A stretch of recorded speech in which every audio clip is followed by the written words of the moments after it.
Welcome to the Penny Bloom Podcast. Ain't another place that has got more bombast. Romp past your mom, dad's listening to Tomcats. Talking everything that make you sad. We don't want that. We're here to make you smile. Put your mind at ease. Peace, love, and bloom, and always praise Keanu Reeves. This what we about. This some weeding now. We'll talk until we can't no more, and then we peacing out. Alright, let's go. Penny Bloom Podcast. It's the Penny Bloom Podcast.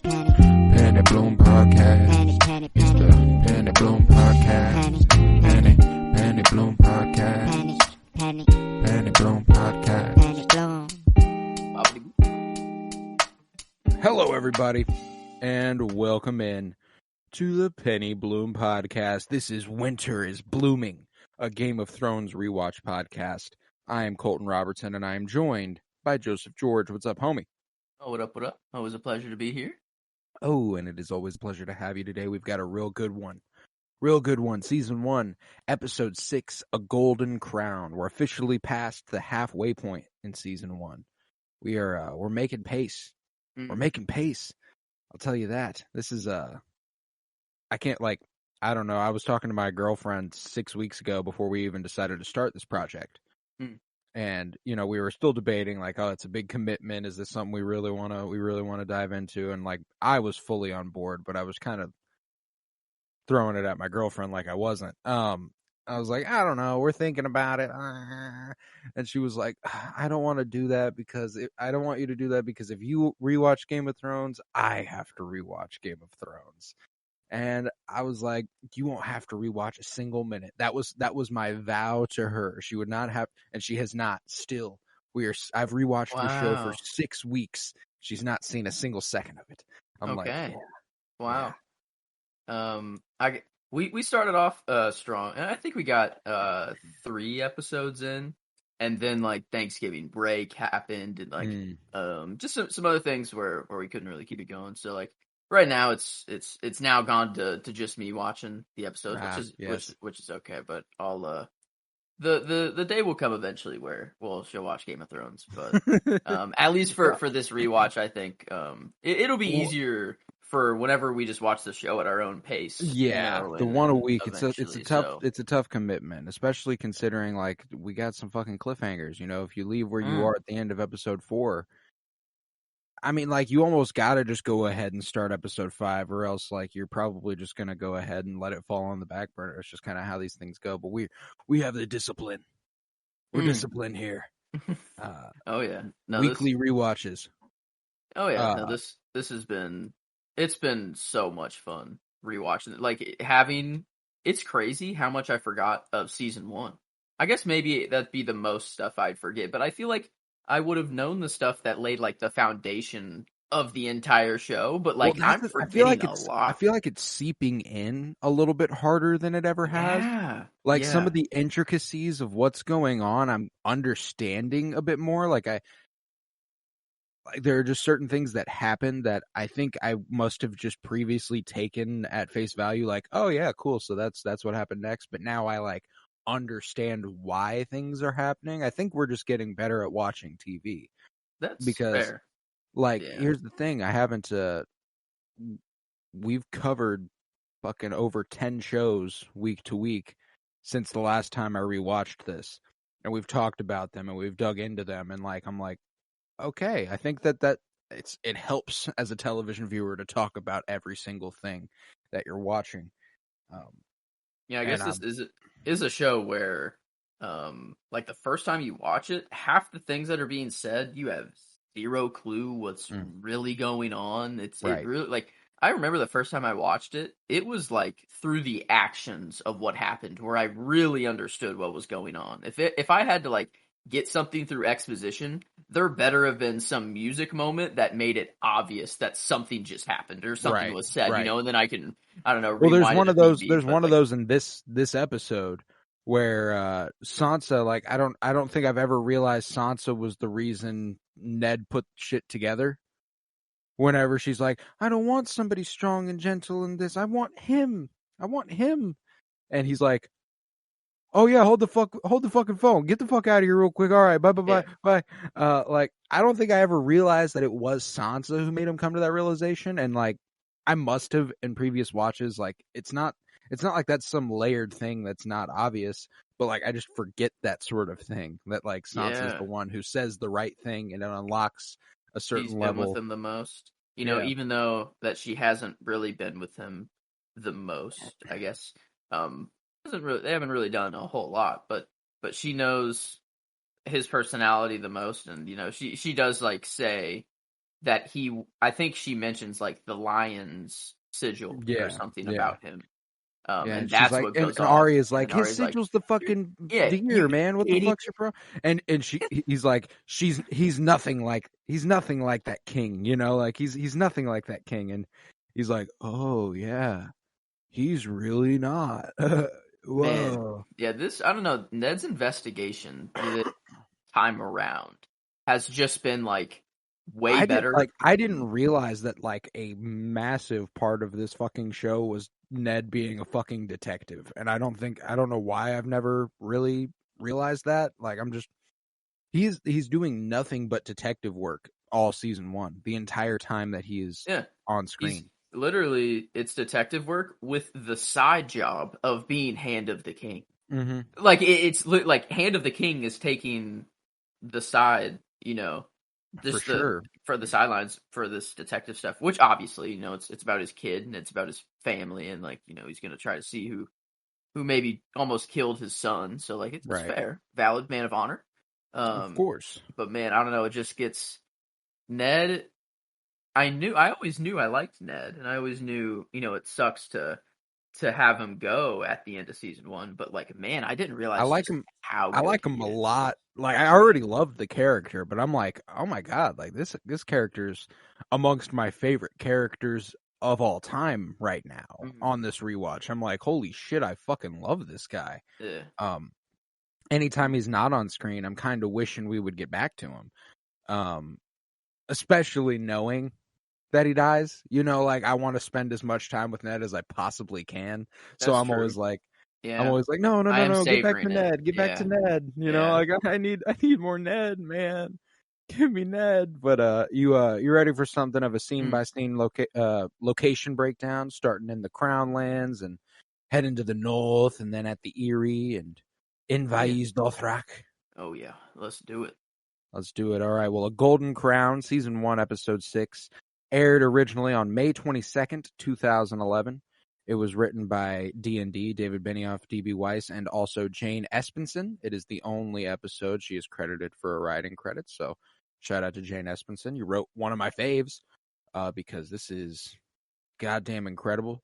And it was directed by Daniel Minahan, who I'm 100% certain created the most satisfying looking episode of the show so far.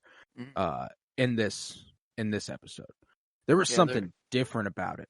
this is, I don't know. It is interesting that it's like the right after the halfway point. It's like, but they have seemed to have just, like we've said in kind of every episode, that they're finding They're their finding their style footing. more. They're Yeah, finding, they're hitting their stride, and it's like, I think we said it was even like full blown, maybe not full blown last episode, but we were like, we're in now. We're like, we're in, well, at least with like the stuff that's happening. story Yeah. wise, yeah, Uh, we were getting there. But this, but I this was think like everything. they're This was. finding like their style. This was finding the footing for sure because the camera work was like so much more dynamic. I felt like it was moving a lot more, like through crowds and stuff. Like whenever Lysa Aaron's standing up top talking to everybody, you kind of get a camera pan where it's just from the perspective of all the people, and it like swooshes all the way around. Mm, When Khaleesi is eating the heart, you get kind of a similar that's true. situation there. Yeah. Like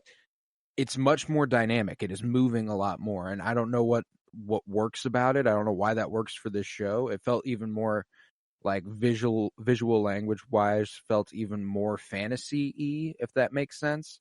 Oh yeah, no, this was definitely one of the first episodes where I felt the fantasy a little bit more, like, and I'm into the world now. Like, this is where I would see myself, like, say, if this is my first watch, I'd be like, okay, this is where I get a map of Western or just of Game of Thrones. I want to see where everything is. I want to know, like, this is the part where I get into the show. I feel Yeah. is well, I don't know. Maybe next episode is yeah, I don't know. A Crown for King. This is like a moment, like one of the big moments in the show that I think is you really start to get into it. Things are starting to hype up a lot. Oh, Um, and 1000%. But and let's begin.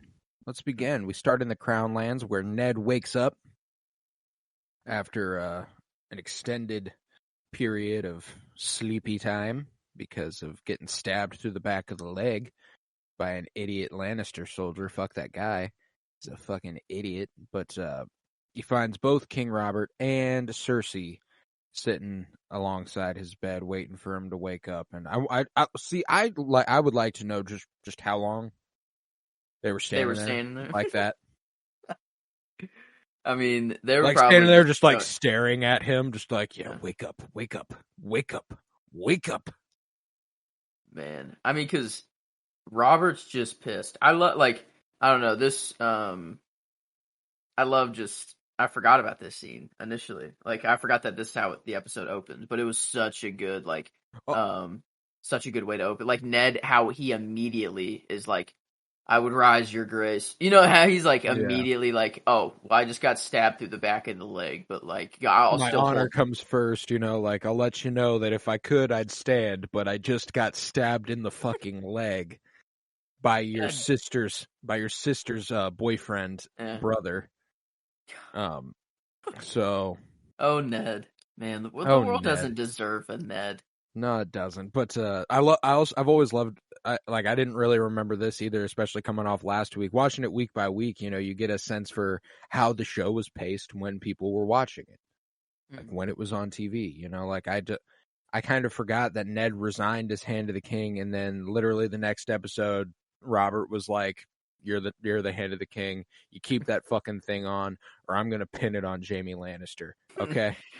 He's like, I won't kill you if you take it off again. I'll do you one more. I'll go one level higher. I'll make Jaime the hand and make you watch. Yeah. I like. How will that be? How would you like that? So it's like, no, I love that. And he, like, after Robert said that, Ned was kind of like, okay. He's like, you know what? Maybe I do this hand thing. Yeah, maybe I could, but it starts with Cersei being all super mad about Tyrion being arrested and attacking Jaime in the street. According to her, the Lord of the North was drunken and leaving a brothel, and he attacked Jaime and his friend. No, you fucking She's starting down that path where you're like, oh man, oh you're a real difficult woman to like, huh? That's Cersei Lannister. She's coming out. Yeah. Oh yeah. She's starting, but she's ready to take action against Ned. But Robert's like, come on now, let's hear Ned's side. I know Ned. I'm not a fucking idiot. Like, I've known Ned my entire fucking life. Ned doesn't just get drunk, go to a brothel, and attack soldiers. Okay, that's just not something Ned Stark does. And he's like, be quiet. Cersei's like, I will not be quiet. He's like, she says something about how perhaps he should be wearing the dress and she should be making the calls. And he's like, oh yeah, backhand. Slaps her across the face real quick. Not even a backhand. It was a full front. It was was it? Yeah. Bam. I mean, damn. Yeah, hard. I forgot this happened. I gasped. Like, I was like, holy fuck. Like, I was like, oh shit. Like, I don't know. I guess for the show, it's like one of the most tame things. Actually, it's horrible. But I don't know. In the context of what we know, though, like that's just not something you take lightly. Oh no. Yeah. And it's also just something we don't see a lot. I know we see that, like, we see women get straight up tortured in this show, and in other shows, but like, I don't know, we don't usually just see it so plain to see whenever a man hits a woman. I think it was was played well here because I mean she does come right back, you know, instead of Oh yeah, she's like, her just like crying, she was like, yeah, no, I'll wear like this like a badge of honor. What yeah, then? What yeah. then, King Robert? Mm. And he's like, oh yeah, you'll wear it in silence, or I'll honor you again. I mean, a terrible like thing to Oh, dude, say, terrible thing to say, but but what a the fucking line! line, oh my god, I What a almost chose it for my line. I know. I was like, And then because there's a few things here. It's the performance too. Mark Addy's fucking incredible here.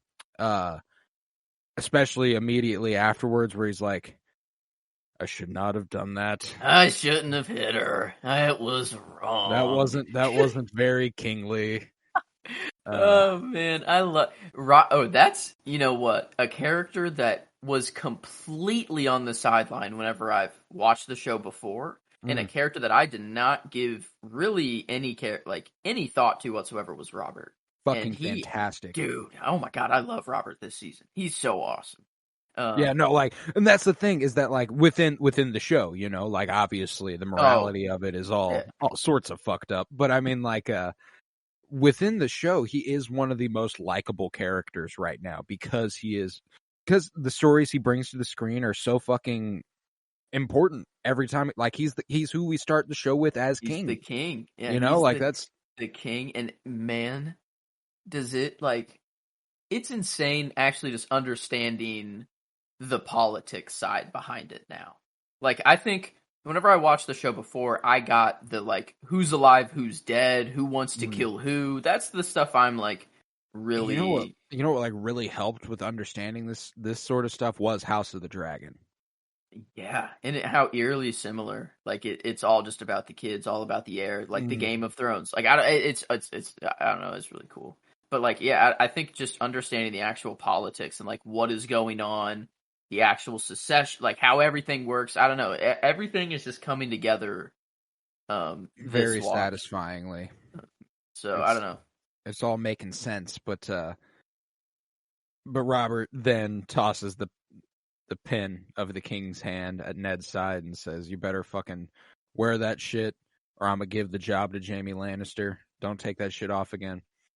And he tells him, you know, y'all need to go ahead and make peace.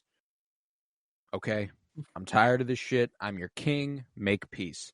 And he's like, this is almost certainly going to lead to war. I'll talk to you when I get back from the hunt. Ned's like, a fucking hunt? Right now? And he's like, killing things clears my head. Bye. Every time a character says, I'll talk to you when I get back from blank, I'll talk to you about blank when I get back from blank. Yeah, we'll talk about your mother the next time I see you. Talk about your mother next time I see you. And then Uncle Benjen tells John that we'll talk.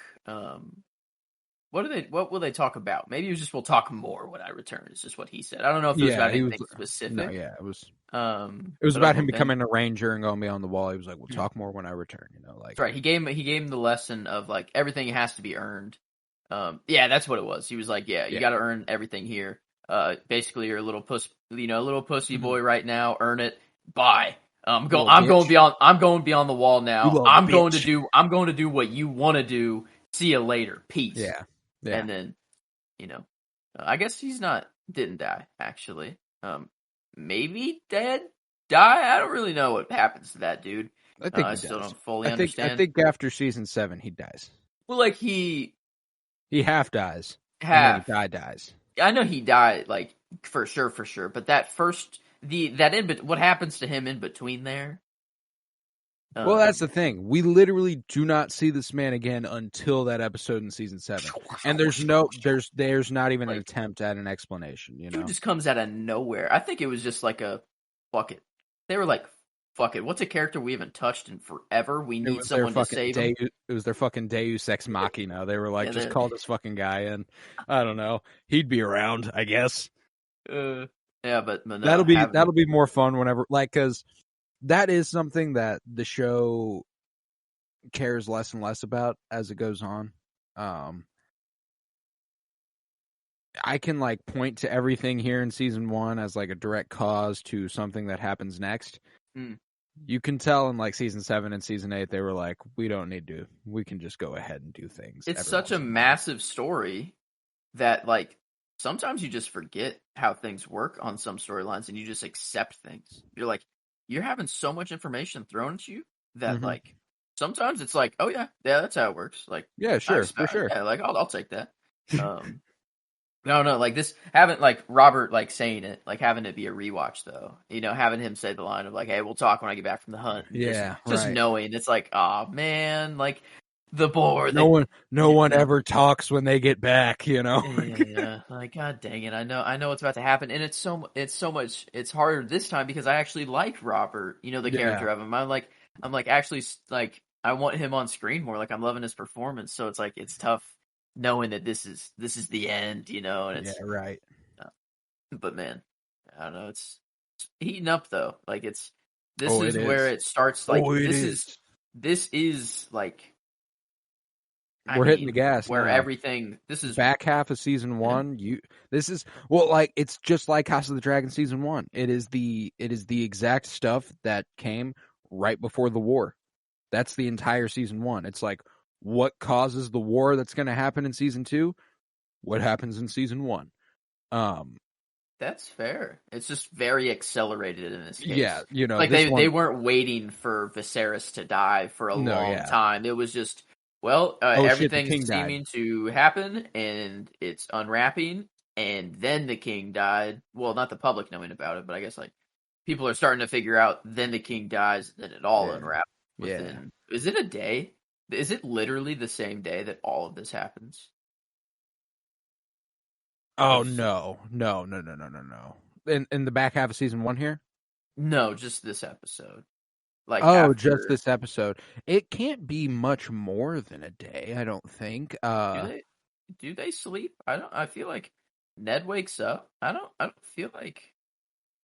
I don't know. I guess we'll see eventually just by going through Yeah, I don't think everything. so. But I think the stuff that happens in this one is like down at King's Landing specifically might just be over the course of a day, which I hadn't even considered, which is kind of crazy. But hmm, regardless, Arya is having another water dancing lesson with Syrio Forel up next, and she's not really into the mood. And like this one hurt a little bit more this time too, just because like I don't know, I've been paying attention a little bit more, and I've noticed Jory's been around all the time, and he's like, anytime Ned's like, take the girls to their room, it's Jory who has to take the girls to their room. It's like, and she's like, they killed Jory, man. Like I don't feel like this shit today. I'm in strife, and Sirio's like, oh, are you? mm, Ain't no better time to train. Fights don't wait for you to be out of strife, you know. mm. Uh, they come for you anytime, not just when you're in the mood. And This dude's here just my, so I love him. effortlessly cool. I love Like this yeah, guy. he's awesome. Love Sirio Farrell, but he reminds her, being prepared for a fight is more important in times of sadness than in times of peace. And I was like, okay, Sirio, you're a wise man. Wise men say only fools rush in. But yeah, so that concludes that scene with Arya. Very, very brief little glimpse of what they've got going on over there. But I really, really loved. I'm really loving Arya and Sirio's relationship. I always did. Whenever I watched it the first time, but and the first few times, but I don't know, just something about the rewatch is hitting different, and because this was another good little scene, but Oh yeah. There's only one god, the god of death. What do we say? Well, I guess he didn't say what do we say to her yet. He just said that no, yeah. Do you we pray to the say. gods, Mm. the old and the new? There is only one God, and his name is death. And there is only one thing we say to death. Not today. Mm. And that is my favorite line of the episode. Mm. Especially on a rewatch upon completing the entire show. Oh yeah. Becomes it's a prophecy of sorts, this line. She literally kills what I would consider the closest thing to a god of death in the show.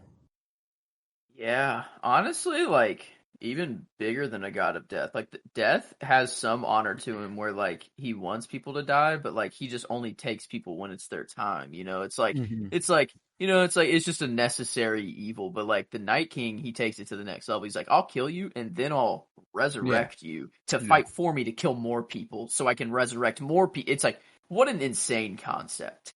Yeah. How about that? So, but yeah, I know that I love the early, knowings of Arya, just seeing like how far she comes and Mm. and is awesome. Just seeing like her learning these lessons like now, like that's what's really cool is like seeing the lessons that the characters learn now. Especially I think like with Daenerys is like the easiest one to see. Like the things that she hears now will just correlate to what she does in the future, which is just really cool. That I don't know. Arya's going to be littered with that this time. Like that's one I'm watching closely, just because like whenever you watched the show the first time season 8 was on and stuff. I mean, I was okay with the fact that Arya killed the Night King because I love shock value. I love being like, oh shit, she did the shit. Like she did that. But obviously what I wanted going into season 8 was for Jon Snow and the Night King to have a face off and to actually fight. Yeah, it's okay. Well, that's what's interesting about a rewatch is that now you get to watch what led her to that point and realize that that's what she was training for her entire life. I have only two pop figures, and Mm, one of them is Jon on the throne. man, And I think I got this like season like 6, I want to say, is whenever this the king in the maybe north, yeah, I think this the king in the north. was season 6, which was it the end of season 6 where it was revealed the Targaryen That was reveal. season 7. 7. Wow, so that's even nuts. I think this was before his Targaryen reveal. Yeah. No, I think That I got this. well, I think. because season 1, all the promo images were every single character on the Iron Throne. That's So right. like it's probably modeled after that. But yeah, that always kind of confused me whenever I was watching the first time, and I think it's just to like kind of fuck with your mind, like anybody could end up there, like but it was regardless. I really really loved the scene with Arya and Syrio.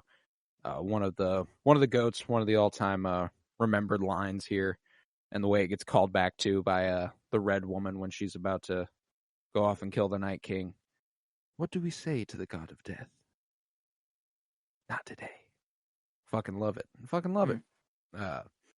But next up, King Robert is out hunting, and he's with Renly. He's with Sir Barristan and Lancel Lannister, and Robert is being supplied a sufficient amount of wine by Lancel, and becomes a bit drunk and nostalgic, longing for his days of young knights trying to make a name for themselves, and when enemies stood openly in opposition to him, instead of being behind the scenes scheming and shit. He's like, "Yep, fucked a lot of ladies. You guys know they didn't consider you a man until you had sex with a woman from each of the 7 kingdoms and the Riverlands. They call it making the 8." That there's so much of that in this show. Just guy talk, just the ultimate like they I don't know. That's the thing is that they it's obviously just in there to be in for HBO just for that's I feel like the kind of fan the target audience they're going for. But like it's always used in a way that sort of pushes the story along. Sometimes it is just out there, outright, no need for it whatsoever. It's there No. just to be there. But like I think they do a somewhat okay job of making it matter like most of the time. Well, and this one, his bragging about his history with women, it's important because he goes, "Renly, what about you? You made the 8?" And Renly's like, "You know what? Fuck this." I like that he asked Barristan, "Did you ever make the 8?" "I don't believe I did, sir." And And he's like, ah, damn, it's a shame. Make the 8. I don't know. The one thing I kind of want to clarify is, do you know like the lore behind the old gods and the new? Like that was one thing that I was like the 7, the sept, like the new. That's the new, Those are right? new The gods. new, Yeah. and that's like, I guess if you want to relate it to, I don't know. It feels like just Christianity, like is the closest analogy I can make. A little bit. But a multi-god Christianity, basically like a new formed religion that took over, and a church took over everything, and then with political ties, everything. I feel like that's the closest analogy that I could give it. But like, what was there an event or something that happened that led people to be like, oh fuck the old gods, we like this is the new, or like is that known, or is it just there are old gods and new, and it's just how it is? I'd be willing to bet that maybe the 7 were the gods of Valyria.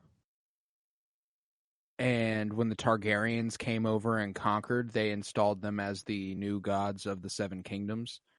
And the old gods were remembered by the houses who worshipped the old gods, but those who were like, okay, yeah, the Targaryens, yeah, okay, don't burn me with your fucking dragon. That's we're like, yeah, okay, So I'd be willing to bet there's something there. I do not know though. I do not know that's the fairest explanation I think you could give.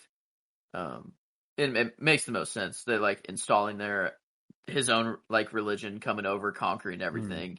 They're scared as fuck because dragons, so they're like, yeah, I'll believe in some other gods. Like, right. I see a dragon in front of me now. Like, I'll believe in anything, or like, I guess I don't know.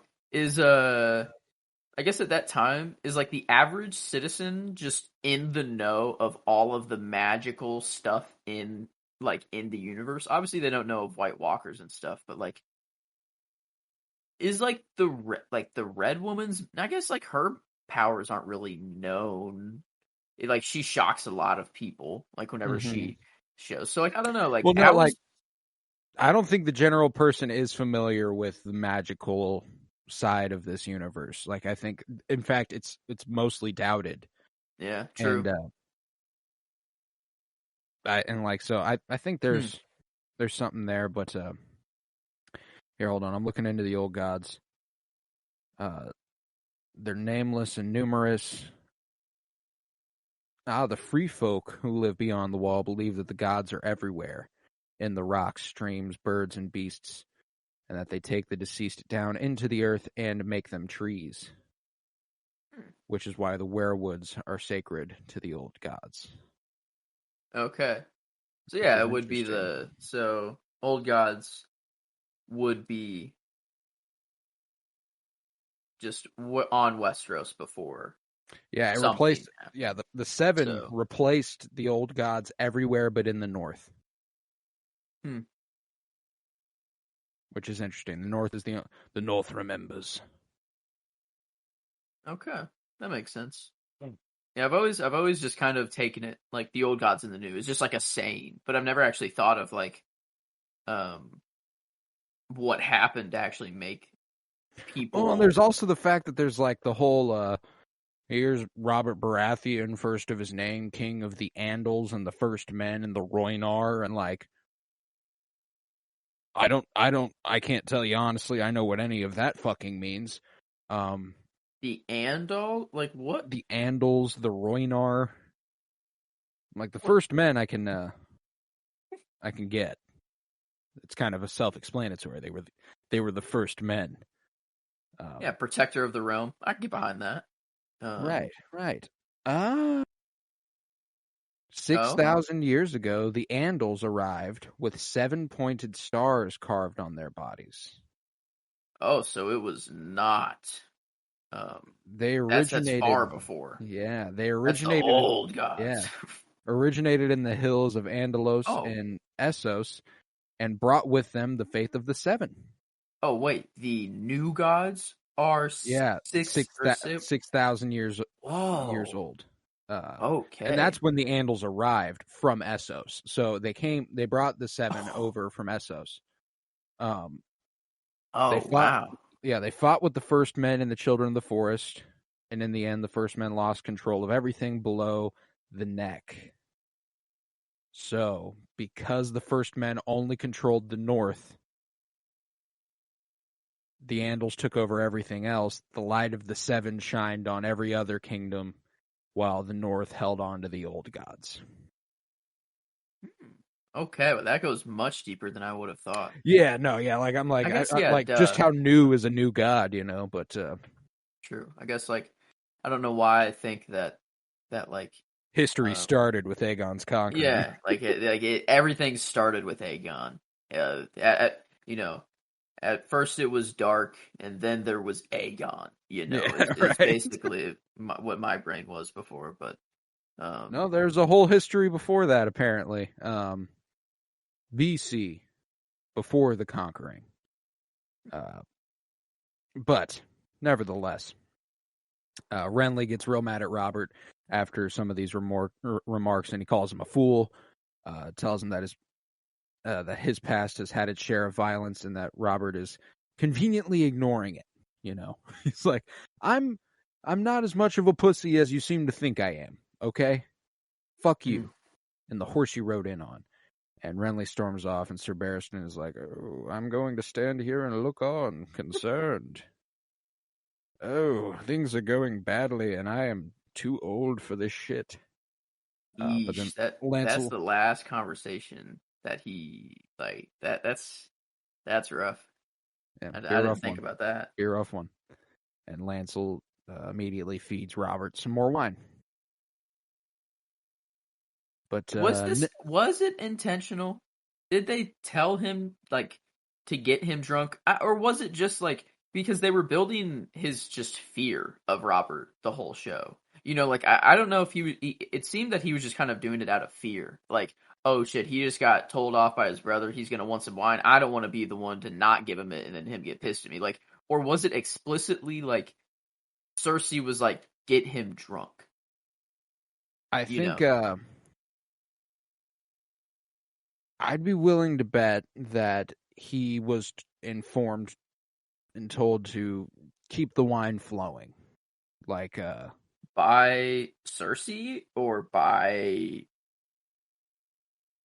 I mean, I assume so. I also am of the mind that I've always been of the mind that the wine might be laced because Robert drinks a lot. Doesn't feel out of the ordinary for him to get super fucking drunk on a hunt. I feel like this is probably normal behavior for him. Maybe this time it just bit him in the ass, but I've always been of the mind that it was probably laced with something, and it made him. Fair. Yeah. Okay. Got to him a little heavier. Because after Renly stormed off, he downed the thing. A lot. I mean, he yeah. Okay. Tons of wine in that cask, but yeah, Rob's not doing well after that, and back in King's Landing. At a meeting of the small council, a group of refugees come to tell how their villages have been destroyed. How they came and they murdered everybody and they stole everything, and Ned hears tales of a huge night ravaging the Riverlands. He's like, the way Littlefinger throughout the scene is like, that sounds like someone we knew. Dude, never realized how angel and devil on the shoulder this scene was. Littlefinger is just and pushing him towards war. Isn't that the house of your wife, Ned? Obviously he knows. Yeah. Obviously he fucking knows. I guess they just need it for the show, so people will get it. Obviously Littlefinger doesn't need to say that, but it actually works because he's just enticing him to egg this on. He wants it to happen. It is beneficial for him, and then you have the Maester over there that's this is a drastic action, he's whoa, and I don't know, I didn't realize these things at all before. That's I'm realizing so much every time I watch it now. Ned has always got an angel and the devil on the shoulder telling him that he either needs to be the honorable man or do the thing he's incapable of doing. It happened with Catelyn and Maester Luwin up in the north whenever he was considering going down south, and she was like, "You can choose to stay. You can." And Maester Lewin's like, but have you the choice? If Robert needs you, That's do true. you need to go down there? And I think we'll only get more and more of that as the season goes on ahead of his eventual capturing and stuff. But regardless, he's like, yeah, that sounds like a fucking Sir Gregor Clegane. And, he's probably under fucking Peter being like, he's basically Tywin's lapdog. He does what he wants. Yeah, and he's saying it to everyone, too. It's not even Yeah. like talking to Ned. He's like, well, it'd be quite obvious what he's doing. He is Tywin's lapdog, or whatever. Like, just letting he is just an antagonizer. He just wants to entice everything. Wants everyone to know every little detail. Yeah. It's like any detail that can benefit him for them knowing it. I love how Peter Baelish and Varys talk.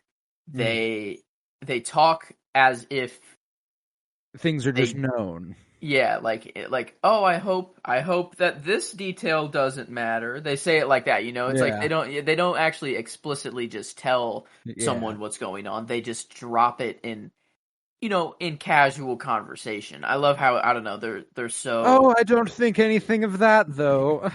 That won't matter, right? Like this is nothing important. I bet.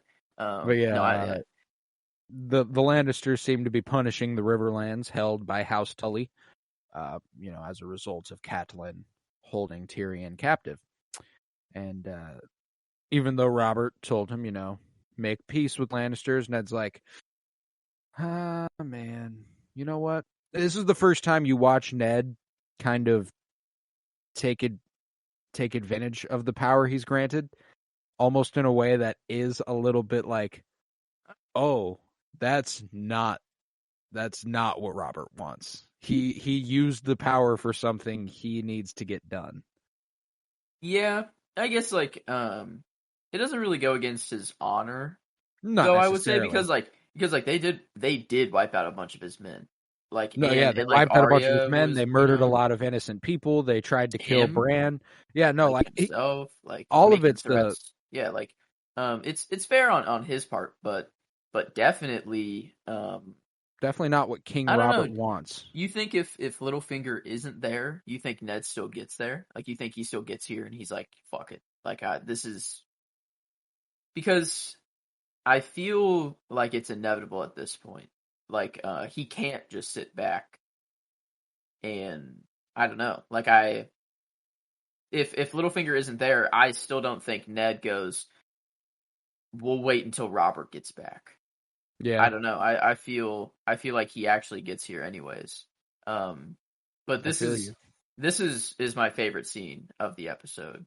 But I love like this investigation, and this is like the whole culmination where it blows up and he's like, all right, this is, he doesn't tell the public what's going on, but this is his way of letting the public know that he's like joining the fight, that there is a that he's on the side, not on their side. Right. And I love how, I don't know. I guess we haven't got there yet. The actual sentencing is like, I'll say like whenever he actually sentences the Mountain to death would be like the moment. But I don't know. Just things just go down in the throne room, man. It's like that room. So much happens. So much happens in that one room. Well, like you'd think to House of the Dragon, like 200 years earlier, Daemon Targaryen cuts the top half of a dude's face off, like right in the middle of this room. Yeah, that happened there. Let's see what else. There's been a dragon in there. It's been no, that was just a vision when it was all snowy. It's what happens. It's what happens in the season 8 finale. Man, there's that room sees a lot of history. I wonder if like there will ever be someone will try to make like a replica castle of the Red Keep, and have it be like a museum of sorts. That'd be crazy. And then in the throne room, you just have they have like a little pedestal. You know how they have pedestals of like what happened here or whatever? You just have like 5,000 pedestals in the throne room of like, oh, this person died here. This person also died here. This was also where, whatever. This I is don't know. also where this person died. Um, The top half of this yeah. person landed here. The bottom half landed here. Here we remember the top half of X, and then here we remember the bottom half. Yeah. I don't know. That'd be a fun. I don't know. I guess HBO makes their own theme park like Disney one day, and they have a Red Keep roller coaster that just takes you through. That'd be kind of epic. But Ned decides here, calls Lord Beric Dondarrion to the front. And this is a character who gets recast and becomes bigger in this show. He said Lord Beric Dondarrion, and I went, what?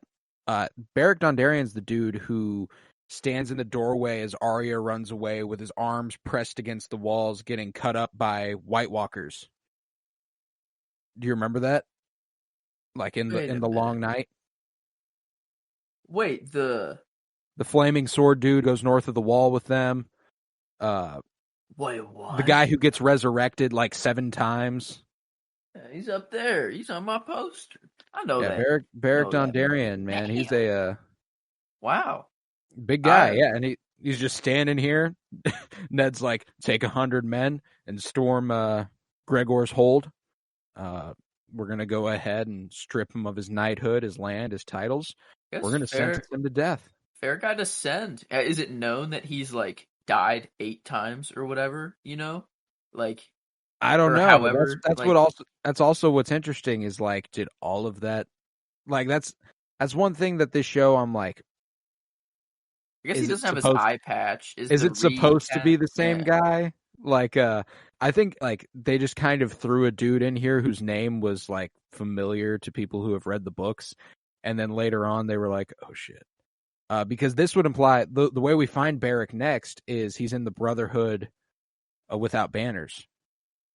That's the next time we see him. I think so. So it would imply that they like in the cave whenever he like dies and then comes back, and we're like pretty much so, like around that time. That's nuts. But it would imply that they storm Gregor's holdout. Gregor's alive. True. 100 men storm Gregor's holdout. Does he say that he? Oh yeah, okay. And then he doesn't return to King's Landing. Probably just goes, you know what? I'm done. I'm gonna go join the Brotherhood. That was it for me. Got sliced in half by the mountain and put back together somehow and woke back up by some magic. I don't know. I feel Thoros of Myr. Yeah, the mountain. That's not a. He's an honorable man for taking up the mantle, and being like, all right, Ned, I'll do that for you. But if I was told to go up against the mountain. Well, that's what's crazy. Ned goes, take 100 men for one guy. You know how fucking crazy that is to be like, you know what we need? Yeah. We need you to, because, if this is 10. Anybody else, it's like, take 10. Yeah. Go ahead and deal with it. Take 100 men. And maybe that, I don't know. It's like that fucking what if where it's like, would you rather fight one big dude or 100 little kindergartners? They're like, all right, we're going to send 100 grown fucking knights to go fight this fucking guy. Yeah, trained swords. Yeah. All of them. That's fucking crazy, dude. That's just so nuts. And he lives, like he's still around. Holy crap. That's crazy. And he actually, do we see that happen at all? I don't think. It's just off screen. It just happened. Yeah. Huh. Okay. I think so. I can't recall.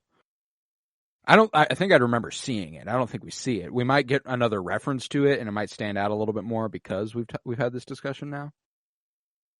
Because it's he says 100 swords. Is it of the City Watch?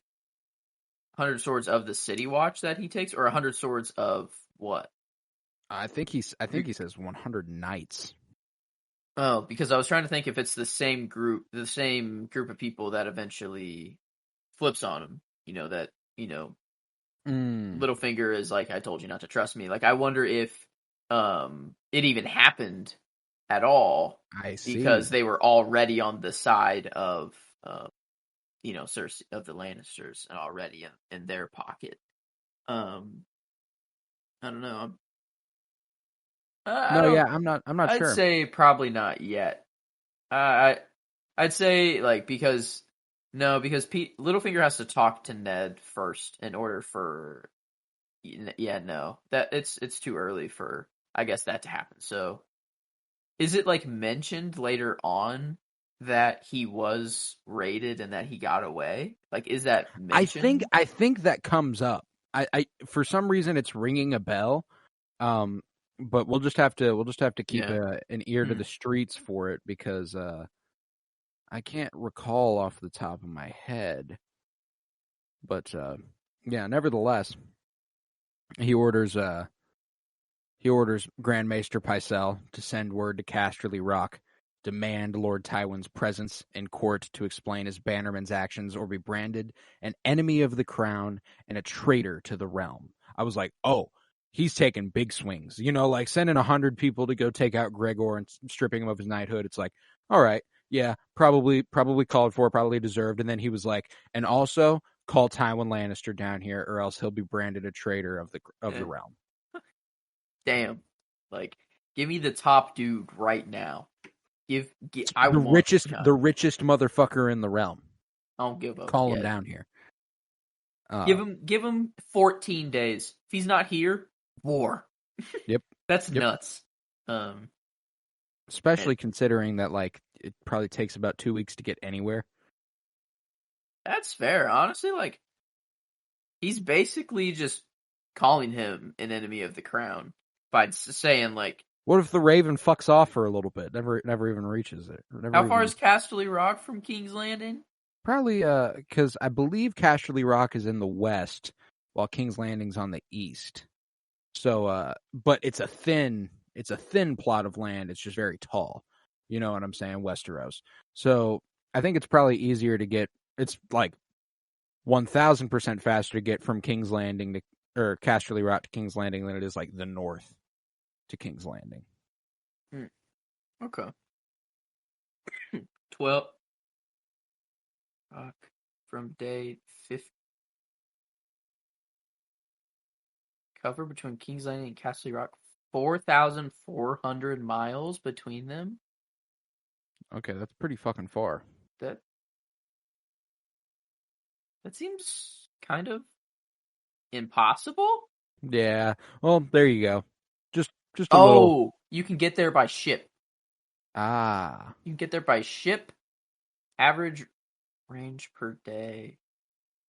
Wow, this is insane. On Reddit, they have a breakdown of how fast a ship can get there with oar-powered or a sailing ship, and then they have horse riding, small or single group of riders, charging horse every 10 or 12 miles, army without supply train, an army with supply train, and then a royal party, how long each of those would take to get from Casterly Rock to King's Landing. Fucking nuts. Who does this work?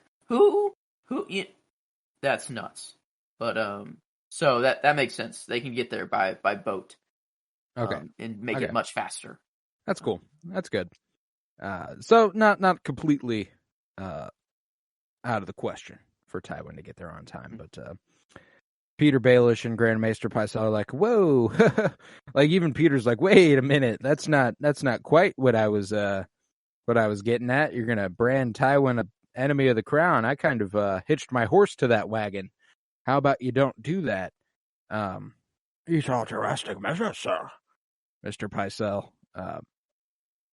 But Ned's like, it's done. It will be done. I loved it. And then after this, next up, Prince Joffrey comes to apologize to Sansa for the incident on the King's Road. It's only been 4 episodes since then, so,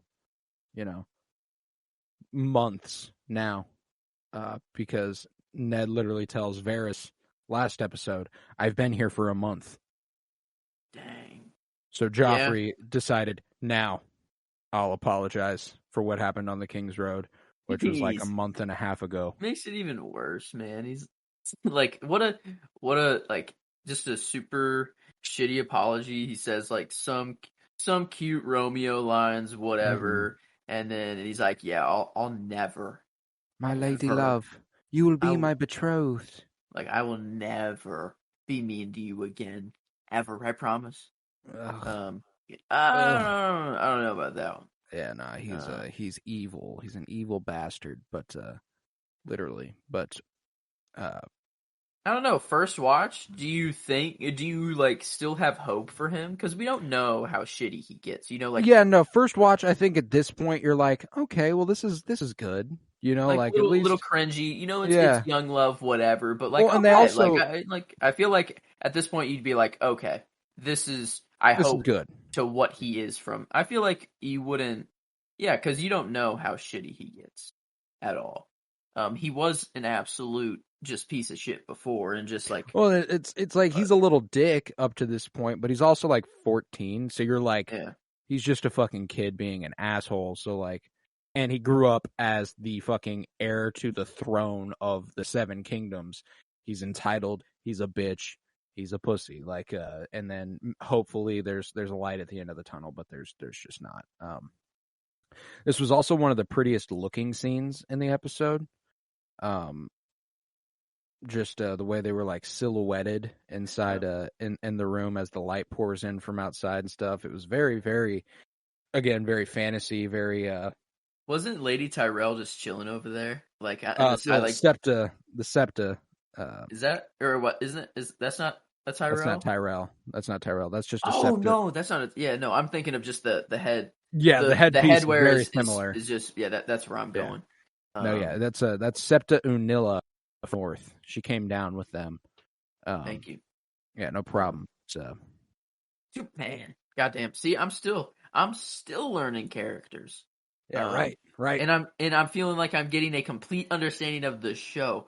And nope, not it. That's every time you can learn something new about this show Every single time. But anywho, yeah, I just thought that was a really pretty scene, visually and obviously very foreboding, given that this is a rewatch podcast. You know, this is not the last time that Joffrey's an absolute fucking dick. And you also know that Joffrey doesn't even really mean this. What do you mean?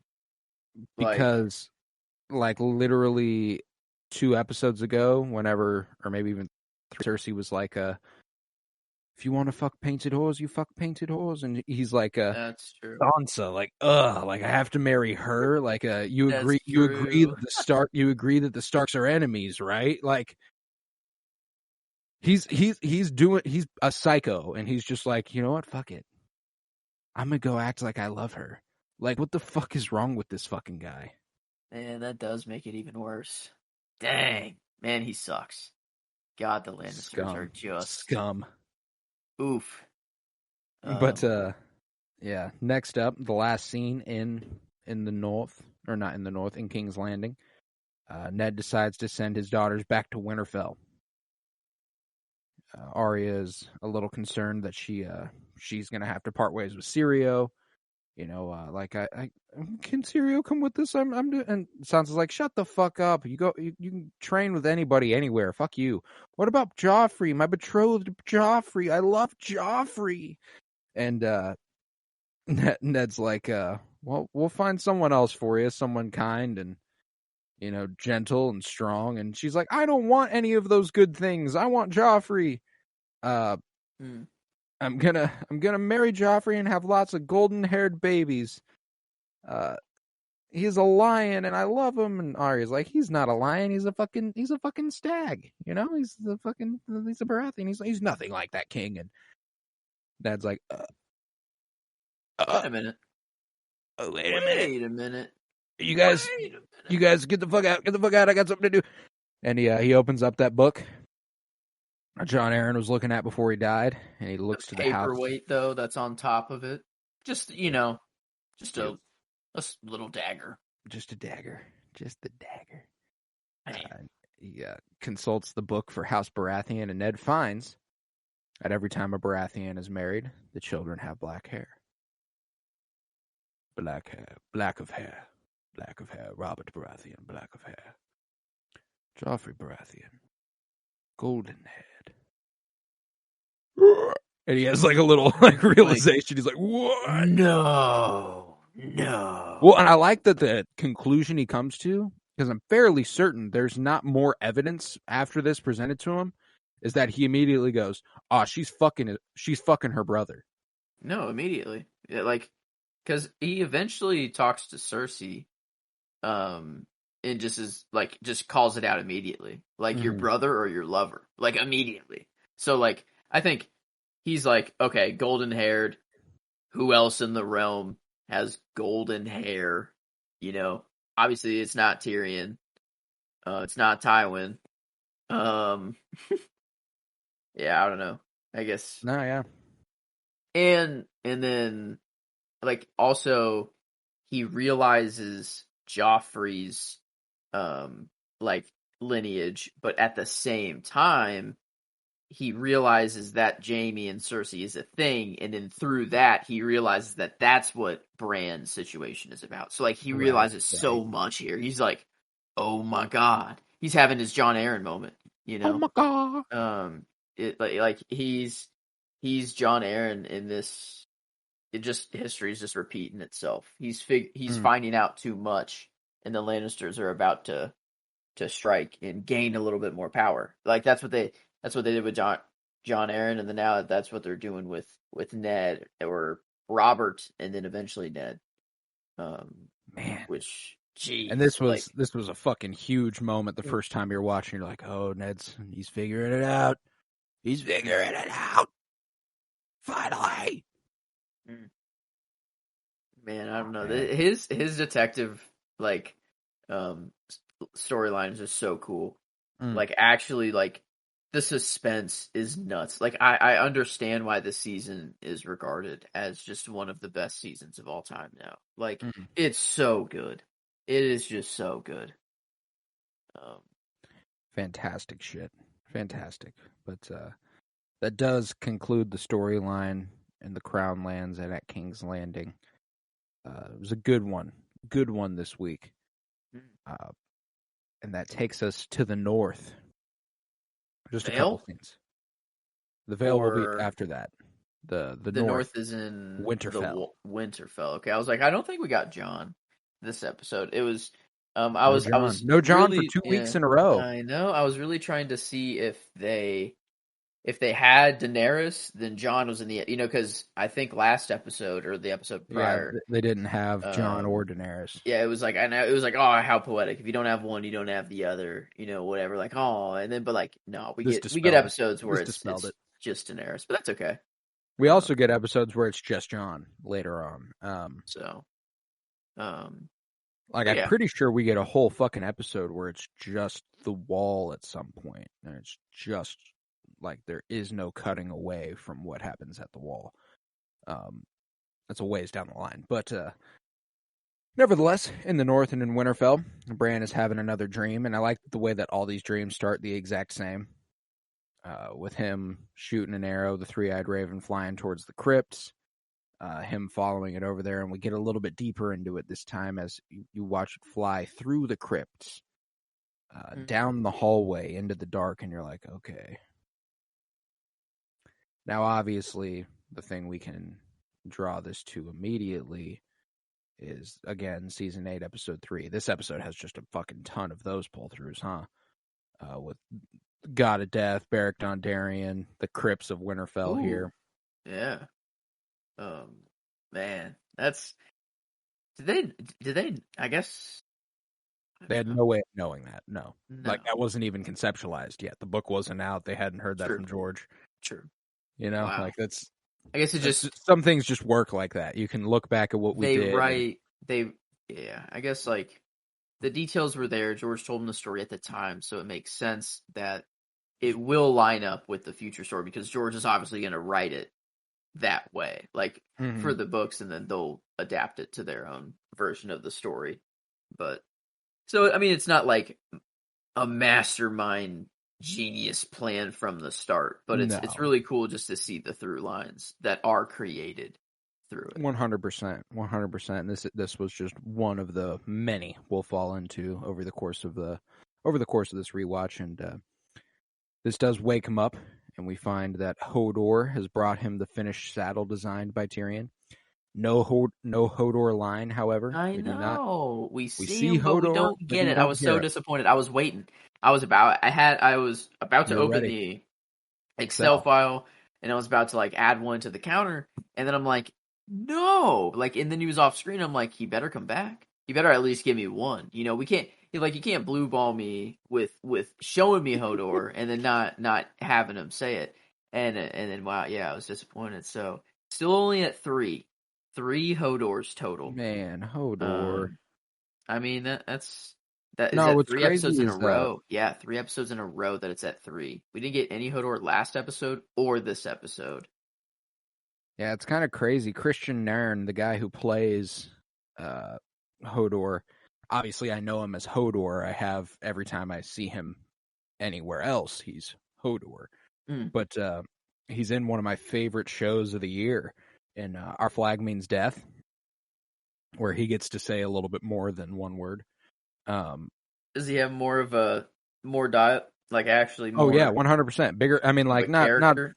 He's a little bit bigger. He's a little bit bigger of a part of the show than he is in this one. You know, obviously he has storylines here where the storyline here where he, holds the door. But no, yeah, it's cool. He's in Our Flag Means Death. He's a pirate. His name's Wee John. Like it's funny because he's not small. He's a giant motherfucker. He's a big dude.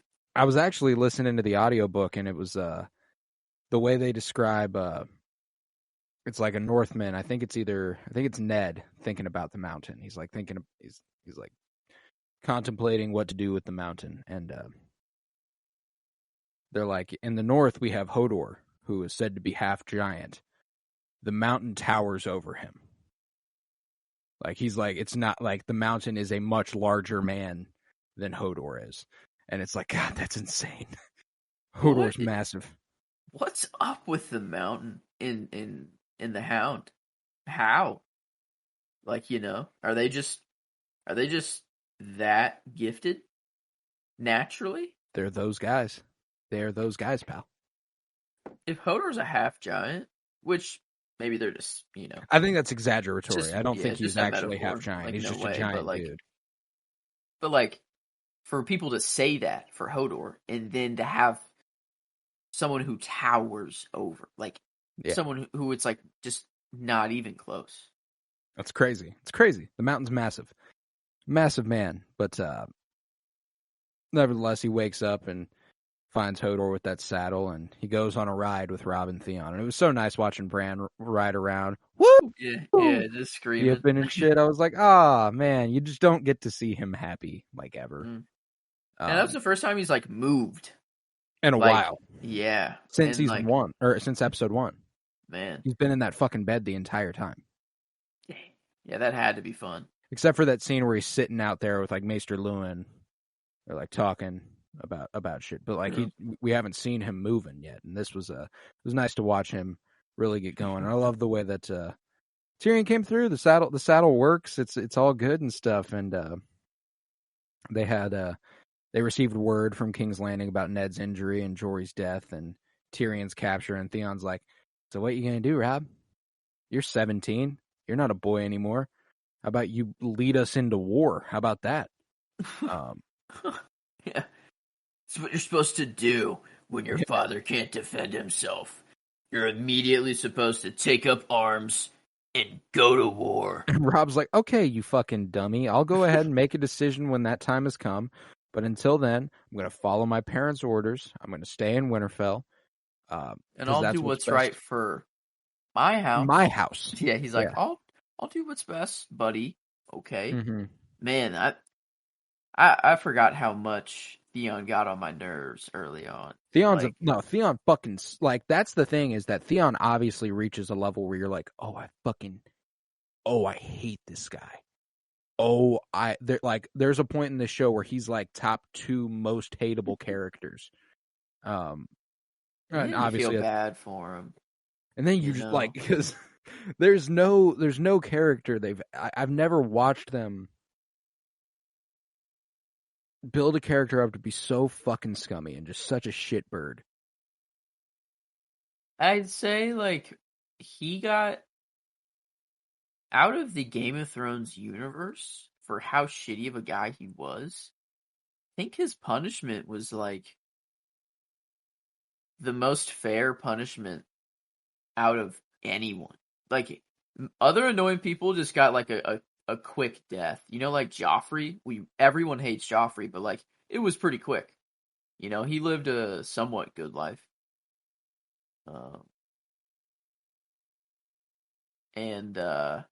Yeah, I don't know. This is Reek had a long time of torment for being an It took like asshole a for, like, season. It took like a season and a half for him to not be Reek. and yeah, I don't know. So I mean, he is an asshole, but man, he got his He got his comeuppance. He got his comeuppance. Did his sentence and some. I think maybe. I think so too. And you know, he does ultimately see a redemption in the end, which is really, really cool. He has one of the more interesting story arcs over the course of this show, just as far as like a character who is not a main character but is prominent. He's got one of the more prevalent arcs, which is really cool. But nevertheless, Rob tells him off, and then he's like, "Wait, where's Bran?" They discover that Bran's wandered off on his horse, and they go looking for him. But they find a group of wildlings threatening Bran and trying to steal his horse. And damn, bro, they break my man's saddle one ride in. They cut my man's leg. Like what the fuck? Yeah. I mean, I guess I don't know. One of them looks like a wall deserter. One of them looks like he's dressed in black. Oh yeah, I noticed. I didn't know if one of them was like. It's interesting that maybe it was a ranger that who went north of the wall, found the wildlings, and they were like, yeah, no, it's fucking, like, it's true. And they were like, I mean, I guess they were talking. They were like, we're going as far south as south can get us. They were like, I don't care. Like, so they were very scared. So I mean, that makes sense, I guess. But I guess we see him die, so that's why I've never thought about it. They just die so quickly. Yeah, Rob kills a couple of them. Theon shoots the one who took Bran hostage through the back. Rob's like, "What the fuck, dude? You could have killed Bran." And he's like, "I did." Like, and you're like, "Okay, this is like one of the only times Theon's like, right?" He's like, "I'm good with the bow. I knew what I had to do, so I fucking did it. Sorry and shit." He's like, "You're welcome." And at the same time, yeah, like, and you're welcome for saving your brother. Yes, of course. And this scene introduces us to a character who becomes a little bit larger in the story. And Osha, she sticks around for a while. Love me some Osha. Especially, this is one of our many Game of Thrones Star Wars crossovers with Osha here. Oh, that's right, Twi'lek. Yeah, she's a Twi'lek in season 1, episode 6 of The Mandalorian, titled "The Prisoner." Natalia Tena plays Xi'an in The Mandalorian and plays Osha here. And I love me some Osha, man. She's one of my faves, and like, obviously she's not going to get the favorite character nod for this episode or anything. But I'm almost certain there will be an episode in the future where she gets that nod from me. Oh yeah, no, she's cool. She's super chill. She's like one of the most real people in like the entire show. Like, she just sees the bullshit that is the way that the Seven Kingdoms exists, and is like, y'all don't need to do all this. You know that, right? Yeah. Like, I don't know. She's super cool. And she only gets better is the thing. Yeah, Like, for real. and I love how, I don't know, how does like her storyline end? Does she die? Yeah. How She does she gets die? do you recall how she manages to sneak Bran out of the castle here in a season where she seduces Theon, they sleep together, she sneaks out in the night with Bran and Hodor and Rickon, and they all get the fuck out of there.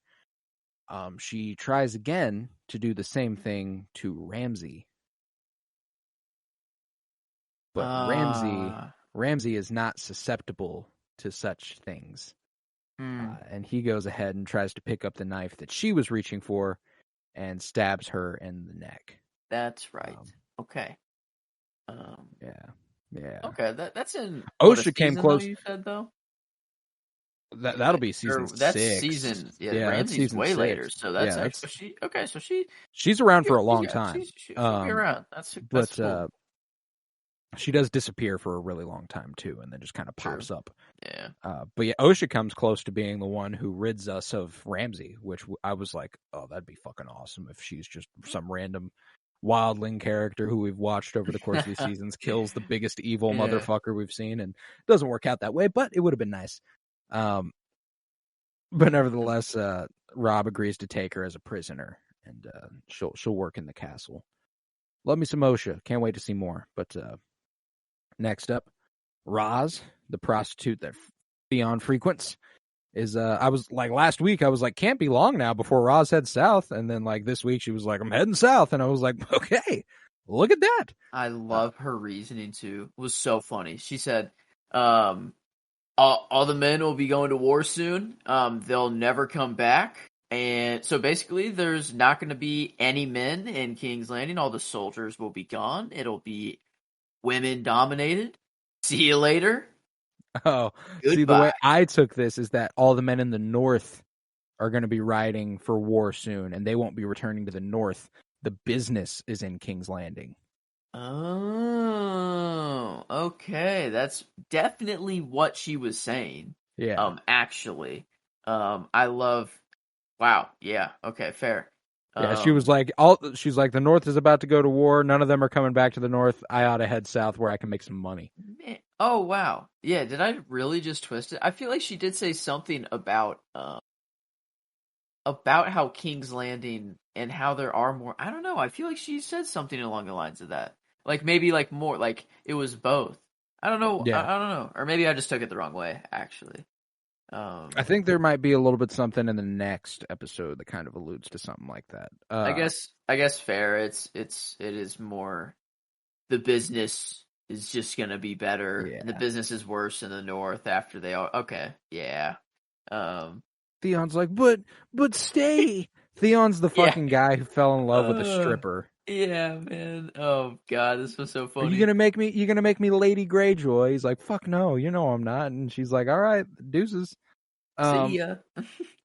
He's like, show me it one more time. God, man, yeah. She raises her skirt for him. Man. Yep. Raises her skirt for him one last time. She rides off, and he's like, I'll miss you. And she's like, I know. Yeah, this just on the back of like a turnip cart or whatever it was, just riding the King's Landing. You gonna ride all the way there on a fucking turnip cart? No, you fucking dick. Gonna catch a boat. Like, I'll find a boat. Yeah, like you doubt me. You doubt me so thoroughly. Yeah, she'll find she can find her way in any situation. She knows she'll be just fine. I don't know. The next time she just pops up in King's Landing. The next time we see her, right? Like she's just there. Yeah, I think in next episode she'll be in King's Landing with like working for Littlefinger or something. But so she knows what she's doing. She got there. She do indeed. But that concludes the story in Winterfell. Up in the north, we then head to the Eyrie, and the Eyrie. This is one of my favorite parts of this season. There's so much that happens in this episode that I was like, oh my goodness, this is what I've been fucking waiting for. You know what I'm saying? But Mm-hmm. at the Eyrie, Tyrion almost rolls out of a sky cell in his sleep. He wakes up with his arm hanging off the edge. And I'd be like, all right, you know what? I'm just going to go ahead and take a leap. Yeah, no, that form of torture sucks. That's the worst. I'm just going to go ahead and jump on out of here. And like the fact that they even say like later on that like give him a steeper one. Yeah. Like the fact that they know it is angled that way and that would drive I could not I would sleep fall asleep sitting like straight up in the back corner, leaning like leaning against the against the wall. wall. Yeah. Yeah. That's how I'd have to do it too. I don't know if I could Like the though. fact that he managed to roll all the way to the edge is astounding. Like I don't know how he I let that happen. I know he had to roll over so many times, or he fell asleep so close to the edge. See, and Which that's the thing though, is like you gotta be smarter than that, Tyrion. Like there's no fucking way. Like come on, you I gotta mean, fall asleep closer to the fucking wall. There's no way he rolled fucking 50 feet. You don't lay in your bed at night and roll all the way off your goddamn bed. Like, I mean, I guess yeah, if your bed's on an incline, maybe you do. man, that's like 1, 2. That's like He rolled 10 rolls, at man. least It's like at 10 least 10 rolls. rolls. That's a lot of But rolls. he calls in Mord, bangs on the door. He's like, Mord, help me, and it's to no avail. But Introducing my favorite character of the. No, I'm kidding. favorite Um, character of the season, yeah, Mord. actually, just favorite character of Game of Thrones of Dwarf, all time. speak, dwarf yell. No Fucking gold. Mord. No gold. No gold. Tyrion's like, come on, man, you know who I am. You know, give a message to Lady Lysa, and in exchange, I'll give you gold, and I'll give you all the gold I had when I got captured. And he's like, no gold, no gold. And he's like, have you heard the term or the saying, a Lannister always pays his debts? I am a Lannister. Have you heard rich as a Lannister? I am a Lannister. I can pay you, man. I got you. I'm on it. And Mord's like, all right. I guess I could do that. And he's like, tell Lysa I'm confessing my crimes. And so he is summoned before Lysa. And believing that the sky still has broken his spirit, he's ready to confess. And we get what is probably one of the funniest scenes in all of Game of Thrones here, when Tyrion begins, where do I begin? My lords and ladies, I am a vile man, I confess it. My crimes and sins are beyond counting. I have lied and cheated, gambled and whored. I'm not particularly good at violence, but I'm good at convincing others to do violence for me. You want specifics, I suppose? When I was 7, I saw a servant girl bathing in the river. I stole her robe and she was forced to return to the castle naked in tears. If I close my eyes, I can still see her tits bouncing. Bronn looking on like, okay, yeah, I fucking love this guy. You know, like I love watching everyone get like appalled and Bronn being like, Immediately in. this guy fucking rocks. And he continues, when I was 10, I stuffed my uncle's boots with goat shit. When confronted with my crime, I blamed a squire. Poor boy was flogged and I escaped justice. When I was 12, I milked my eel into a pot of turtle stew. I flogged the one-eyed snake. I skinned my sausage. I made the bald man cry. He went on here, and everyone in the crowd just every time he says another Oh, one, he's God. like, "Oh my God!" He's like, I made the bald man cry into the turtle stew, which I do believe my sister ate. And the way it like cuts to certain people who are like, they like have no stake in this. So like there are other people who are like giggling, like, oh, this is fucking funny. I mean, yeah, dude's owning it. He is. I don't know. This is close. I'm debating on whether this scene is better. Scene wise, I can't And commit to it being my scene. He will be my performance. okay. Peter Dinklage as Tyrion in this scene propels him to being my favorite performance of the episode. I fucking love him in this role. Because I guess Ned, I do like Ned's sentencing I like the devil and angel on his shoulder, like the visuals there, and then him like really kind of declaring war there. He's like, all right, yeah, this is bound to happen. We gotta do it. Have to take my side. But this scene is funny to start and then badass. But it is. They are separate scenes. They do take a gap Oh. between them happening.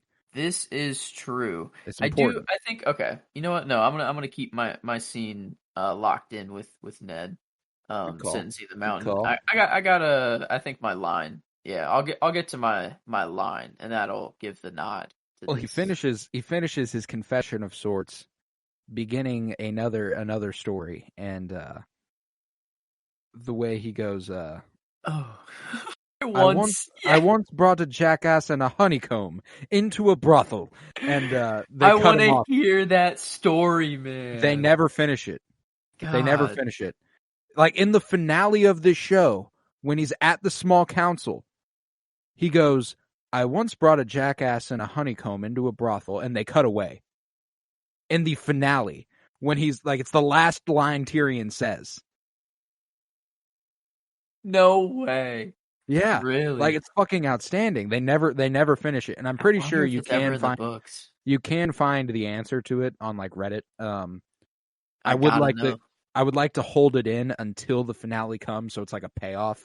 Like we don't talk about it on the podcast, but we can. Yeah, I've read it before, but I won't. I was about to Google it. I don't think I will. That's up to you. It's up to you. If you want to, you got it. Man, I want to know. I want to know what happened with that honeycomb and the jackass. Honeycomb? I can assume the goat. You know, I can assume the donkey, jackass. Oh. Donkey. Wow. There we go. What I also love about this scene is Robin going, what happened next? Like he wants to know what happened at the end of that story so bad. Like Lysa goes, silence, and Robin goes, what happened next? Which is so funny. Like I love that this like 10-year-old kid was sitting there the whole time like, this is fucking hilarious. But that scene continues. He maintains his innocence of the crimes of conspiracy to commit murder, and specifically that of Bran Stark. He's like, I didn't do that shit. All right, I didn't do that shit. However, Tyrion uses the opportunity of this audience to demand his right to justice and a trial. And Lysa's like, fucking fine. You have that right. You have that right. I suppose that's legal. And given that Lysa's son is a young boy and wouldn't make a good judge in a formal trial, Tyrion's like, I will be doing a trial by combat. And everyone's like, oh, fuck yeah, let's beat this little guy's ass. I'll do it. Yeah, everyone's I'll do it. And I like the way Lysa like singles out a dude. She's like, how about you, bitch? You're not standing up for me. What the hell's going on here? And he's like, and he's the only one who has any shred of honor. He's like, it would not be a fair fight. Like I would beat this guy's ass. I think it's kind of more of like, because the armor he was wearing already, like I think he is the most honorable guy there. He's kind of like the guy that, you know, anyone in the room wouldn't judge that dude's honor. You know, like it would be like, that's just the guy, and him being like silent is confusing. It's like, oh, why actually wouldn't you? You know, and then he actually makes the valid point of like, it's not a fair fight whatsoever. I love the way he's like, it wouldn't be fair. You know, the Imp's half my size, and Tyrion's like, I agree, and they're like, well, what the fuck? He's like, I am entitled to a champion just as you are, and I call upon my brother, Jaime Lannister. Call for him, send for him. I'll wait. They're like, nah, see, now we do have power here. We can tell you the trial will happen today. Okay? That's a guarantee.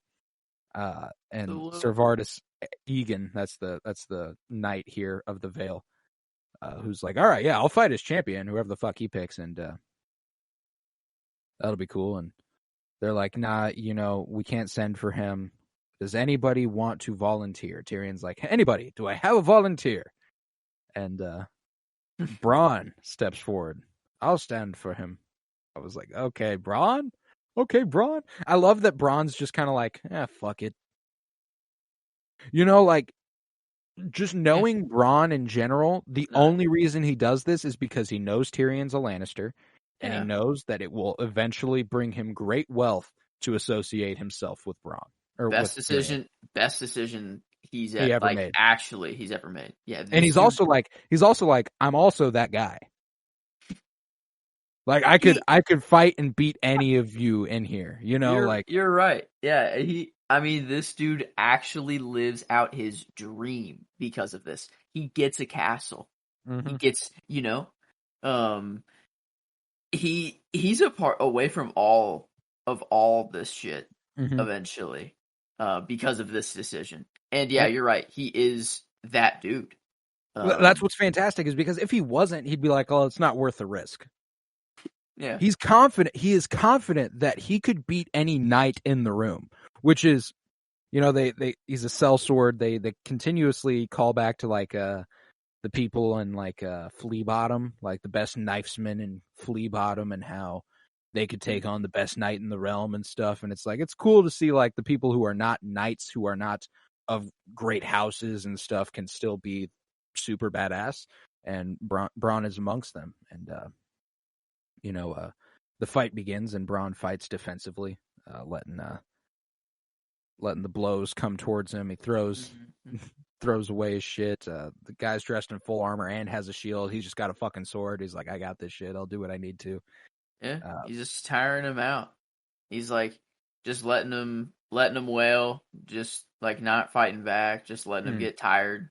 And then whenever the moment's right, he's like, all right, I'll slice your leg. Slice. He holds Sir Vardis's arm up. He looks up at Lysa, and he's like, so you want to go ahead and say it's good? You yield? We're good? No? Alrighty. Does some of the most gruesome shit I've ever seen in my life, impales this dude through the shoulder. It like, to the point where it like stops on its own at one point, and then he shoves it even further, and you're like, oh. That went to like his hip. Yeah. It went from like his shoulder to his hip. And then you see just the pool of blood just gush from the arm. And it's like, oh. This was one of those scenes that made me go, House of the Dragon is different from Game of Thrones. They don't just do this shit to people. Like, if there's like a big, like, whoa, that was crazy sort of death, like Valerian in the throne room, where, like, I'd say that's probably one of the more gory deaths we see, because we watch the dude's head get sliced in half. Yeah. It's not nearly as bad as this. No. Yeah, no. And it's not like focused on. It's not like the center of the. I mean, like, it's. I guess like his death is in House of the Dragon, but like it's only for like a split second and then it's done. It's not like oh, here it is, and then we're gonna let you watch it for a little bit, and then he's gonna fall, and then we're gonna follow him falling on the ground, and then you're still gonna watch him for a little bit. Like, I don't know, they love the gore here. Oh, they love it. And one of the things that led me to picking Peter Dinklage as Tyrion for my performance was the way he reacts as this fight progresses. The way he's like, yes! Bronn starts winning, and he's like, oh, yeah, fuck yeah, okay. And then like he gets more and more into it, and then Bronn sends him through the moon door. We were having a tough time remembering what it was called. It is the moon door. There we go. I felt like it had a name. I knew. I was like, I feel like it had a name. Yeah, the moon door, and it leads him to 1,000-foot drop, and Lysa's like, you did not fight. You fight with no honor. And Bronn goes, but he did. Yep. I think this is where I'll actually put my favorite line. Oh, it was hard. So I can give nod to this scene, because I can't give it my favorite scene over Ned. And ultimately, I think even this Ned scene isn't the best of the episode at all. We haven't got to the best scene. There is a best scene of this episode. I I think without a doubt. But I want to give Braun the line here. So I'll give him the no, but he did. So at least I'll have some involvement with the scene as well because it was badass. I get you. Him fighting. Super cool. Super cool. Because Tyrion, like his story that was like the point of that story was to get someone like Braun on his side. He's like, if there is anyone in this room that is like me saying this story could get them to get like they'll know I'm rich. They'll know that I just I once brought a jackass and a honeycomb into a brothel. So like, okay, yeah, I found. So I don't know. Apparently, there's like an agreed thing on Reddit that people like go with, and it's there's a line between Tyrion. And it finishes the like story, and it's between Tyrion and just Madam, just like a person at a brothel. Yeah. And it says, the madam says, "What can we do for you?" And he says, "I need a woman to lay with, for mine has left me." The madam says, "Whatever for, and what's the honeycomb and the mule?" Tyrion then says, "My woman found a genie in a bottle, and he granted her 3 wishes. The first was a house fit for a queen, so he gave her this damn honeycomb. The second wish was that she have the nicest ass in all the land, so he gave her this damn donkey." Madam then says, "And what about the third wish?" Tyrion says, "Well, she asked the genie to make my cock hang down past my knee." And Madam says, "Well, that one's not so bad, eh?" And then Tyrion said, "Not so bad. I used to be 6'3". So apparently, it shrunk him. There's that, but then there's a comment further down the line where people like this joke a little bit better. And it is, I once took a honeycomb and a jackass into a brothel, and the madam asked me what I wanted. I said I would take the trade, or I would like to trade the honeycomb for a meal and the jackass for a night with 3 most beautiful women. She asked me why I did not simply eat the honeycomb. I said the same reason I want to trade the jackass, because I'm tired of having the same thing every night. Implying that he was just getting with the donkey before. And he's tired of it. And I like the first one more. I don't know. I think I do. Yeah, too. People are saying the first one's more Tyrion. Yeah, people are saying the first one's cringy a little bit, but I don't know. I think it's actually the first one sounds more like something Tyrion would say. Yeah, I used to be 6'3". That's pretty good. But not actually like an official. That's just someone came up with that. No, on yeah, Reddit, that's what's funny is that like there's no but there is no confirmation what the actual joke is. But even the articles that were written about it, that was like it came up twice in the show. The explanation that is gone with is this, and it went with the Reddit post and it linked to it. It is like this is the explanation that is gone with, which is nuts. Like multiple articles. Yeah, yeah. No, that was the one I've read in the past. Was the first one you read? I was like, that's the one I've seen. But wow, yeah, no, I actually I don't know. I like that's pretty funny. It's funny. 3 wishes. It's funny. But no, that's definitely a good performance nod though for Peter Dinklage there. Yeah, and I also hadn't given him one yet.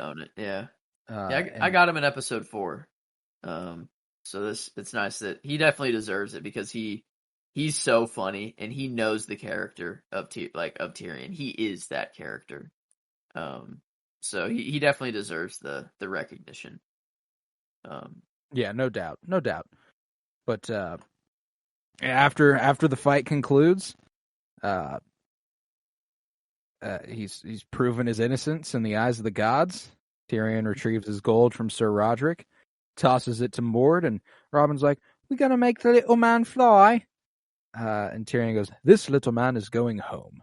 And Bronn and Tyrion just leave together. Like Bronn's like, "Yeah, I'm rolling with this guy now. This is my man." You know, like yeah, he's like, "Well, I better get something out of this." And you just seem like a really cool dude, So he's like, Let's be I homies. need to get paid still in some fashion. Like, yeah, I said I'll fight for you. Like, it was a volunteer position, but like, you are a This Lannister. is the spark of a friendship that is Yeah. just fucking fantastic. Yeah, it's I don't know. I can't give Braun the the character or the performance nod, but at least the line will give him some recognition here Yeah, because there you go. no, Braun's awesome. He's a cool dude. Fantastic. But that concludes the story in the Vale at the Eyrie. We're next in Vaes Dothrak, and that is where we will finish the episode. Yes. And in Vaes Dothrak, Daenerys is studying her dragon eggs. Mm. Despite Illyrio's claim that they are now only stone, she ponders if they might be hatched by extreme heat. She places one on that heating rack and is like, all right, let's see. Nothing happens. She's a little disappointed, but as she is removing the egg from the heating rack, Eyrie comes in and is like, yo, stop that shit. What are you doing? You're going to hurt yourself, Khaleesi. And she gets burnt, but Daenerys does not. Erie's like, that's weird, man. What the fuck going on there, dude? Yeah. And Daenerys is like, "Oh, you're hurt. Oh, you're hurt. Let's do something about that." Yeah. Oh, so bad." Like it just accepts it. Like she's like, Mhm. "Yeah." I guess she walked in the bath, like the scalding tub. She Like she knows there's something about her. I think she's well aware that she is the last dragon, and this is the episode that confirms it for her. yeah, Um, true. but yeah, Daenerys is summoned by the crones who rule the city, the Dosh Kalin, the wives of Khal slain in battle, and it's interesting, this hut that she's in, where she's eating this raw heart. It's the one she burns down at the end of a season later where on. she's reborn. Yeah. Oh my Because she was lord. taken prisoner by the Dothraki later on, and Yeah. they all swear fealty to her after this. Like, this is the building she burns down later on. Dang. But she's With call, right? yeah, And dang. That's yeah, nuts. with the call and all the blood riders in the building. She kills everyone of importance in the Dothraki at the time, and is like, "Y'all follow me now." But she's chowing down on a good old stallion heart, which Yum. you gotta love that.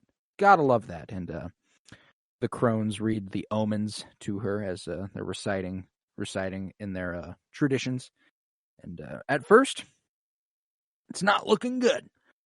It's like Dany's going to be able to keep this shit down. I loved watching Jorah and Viserys talk on the sidelines too. Viserys, she'll never be able to keep it down, and he's like, "Oh, I wouldn't be so sure, she's got this shit, But once she does finish the organ, she keeps it down, and she's able to compose herself. And the crone declares Daenerys and Drogo's son will be the stallion that mounts the world, a great conqueror whose coming is foretold in Dothraki history. Like, this kid's supposed to be like a prophesized entity in the Dothraki. This is a story that has been known. I thought this was like kind of like they're doing this ritual to make it happen. No, they were doing this ritual like, to see if it happens. Oh, so If she throws up the heart, it's not going to happen. She keeps it down, they go crazy. They're like, she's like, my son will be named Rhaego. That makes it so much better. Yeah. Oh, that's so much cooler. Our son will be Rhaego. And he will mount the world. And Viserys is like, ugh, this is disgusting. They love her. Yeah. Like they love her. And Jorah, I loved watching Jorah like translate the Dothraki to Viserys the whole time, like the stallion who mounts the world. Like he's doing the whole fucking thing. It won't be a real dragon though. No, right. Won't be a real dragon. I'm a dragon. If you forgot, I am. Yeah. But God, it's here that Khal Drogo approaches the altar and lifts Dany up and trots her around the room and then takes her to bed. And Viserys leaves, and as Jorah says, today she is truly a queen. And expecting Viserys to be there, but no.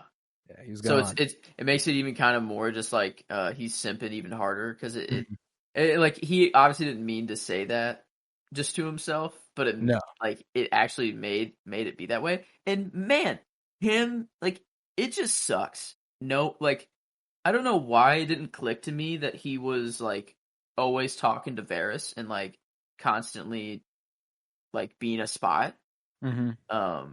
Just didn't click for me like in previous watches for some reason. Like maybe I knew it, but like while watching, it makes his arc over these first few episodes a lot better. Like knowing that this is what he's grappling with and what his decision is. Like later on, he's a good character. He's a really good character, especially when he confronts Viserys here in the next scene, where Viserys storms out of the tent and he's discovered in Dany's tent trying to steal her dragon eggs. Stands his ground.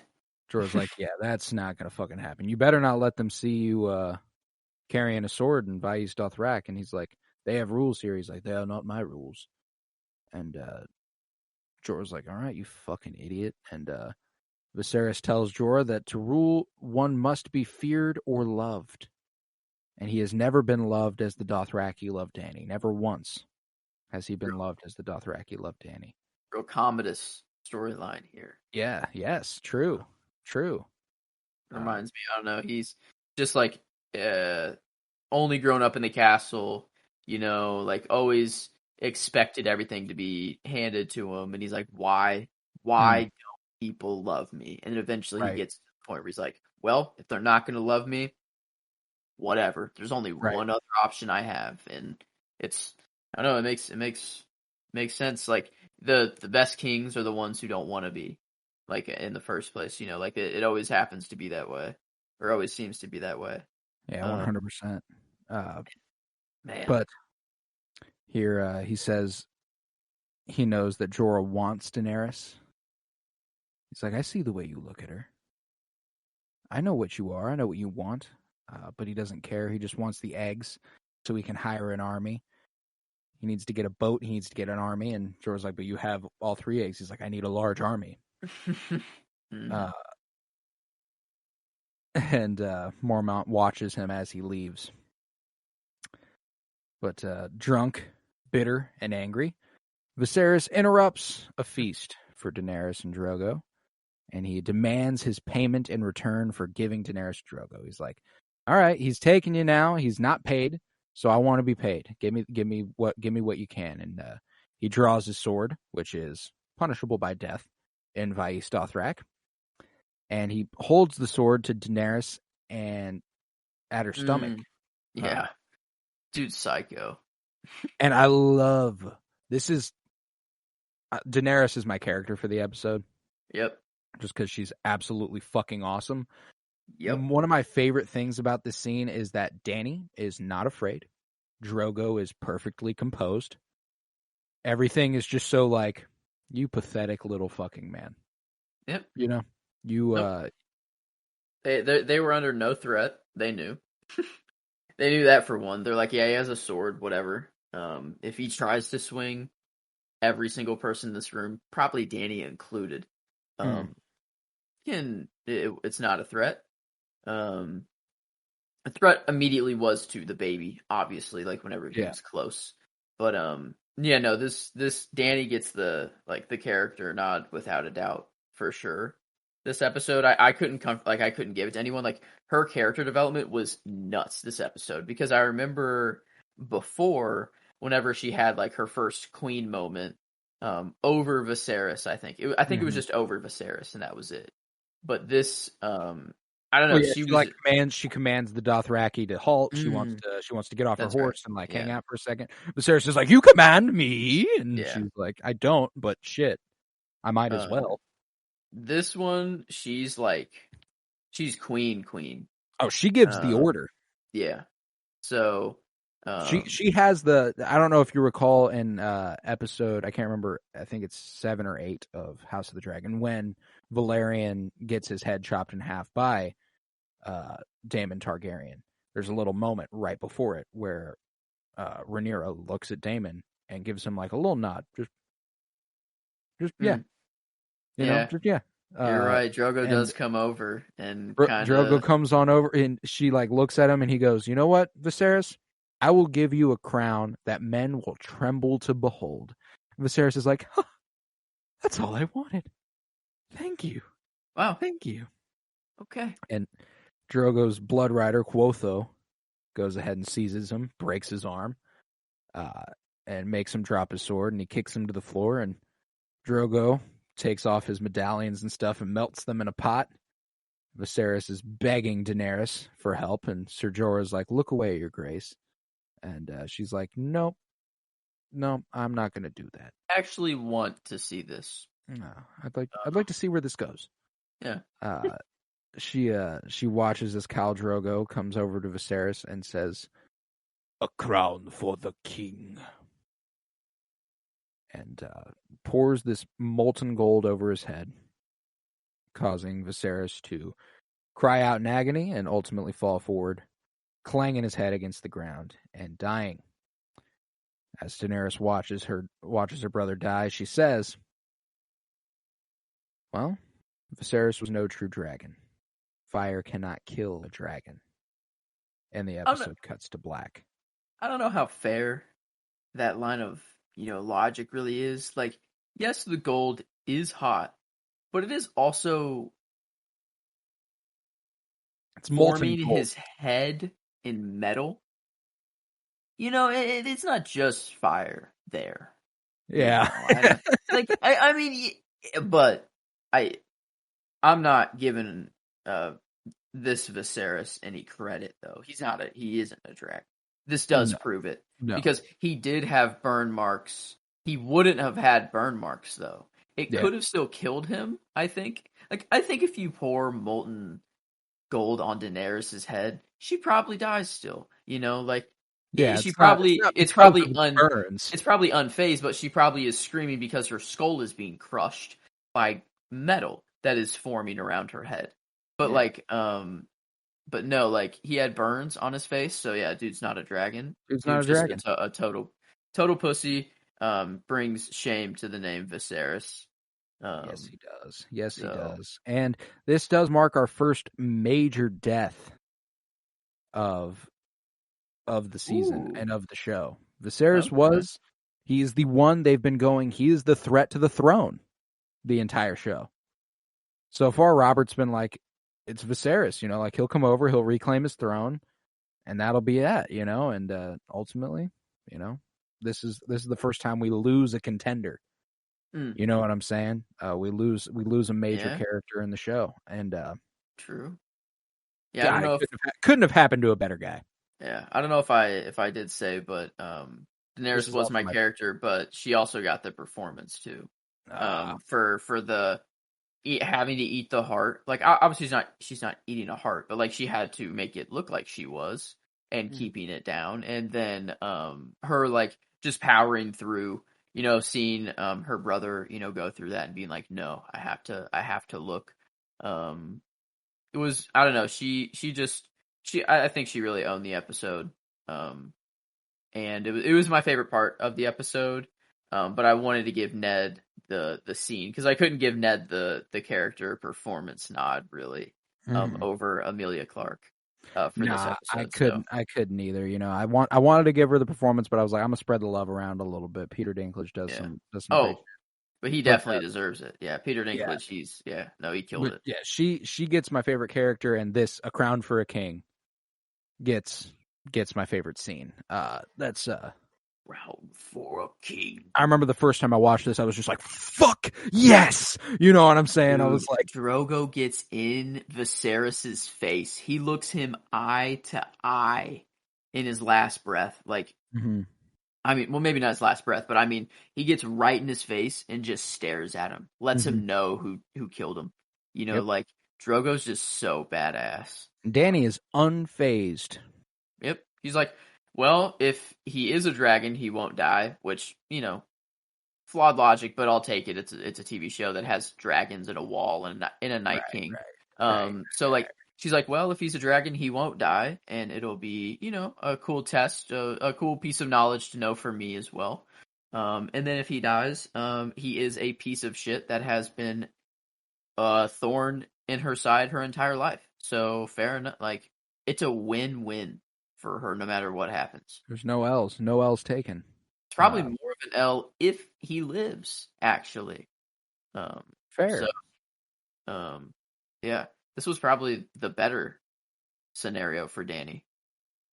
No, yeah, probably. I mean, probably. This is and I love the way this plays into the idea of what Tyrion says in like the finale after Daenerys has lost her mind and burnt the city, and he goes to Jon and is like, when she crucified the slavers of Marine, who could blame her? They were terrible people. Whenever, like her brother is a truly awful fucking person, but she does give the command to kill her brother and is okay watching it and is unfazed by it completely. And it's not to, I mean, shit.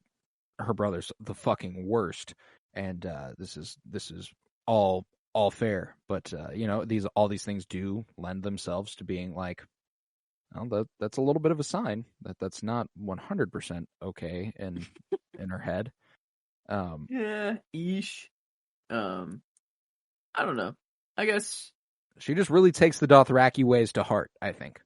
Yeah, she loves. I don't know. She's into the life now. She has no choice really. She's Khaleesi.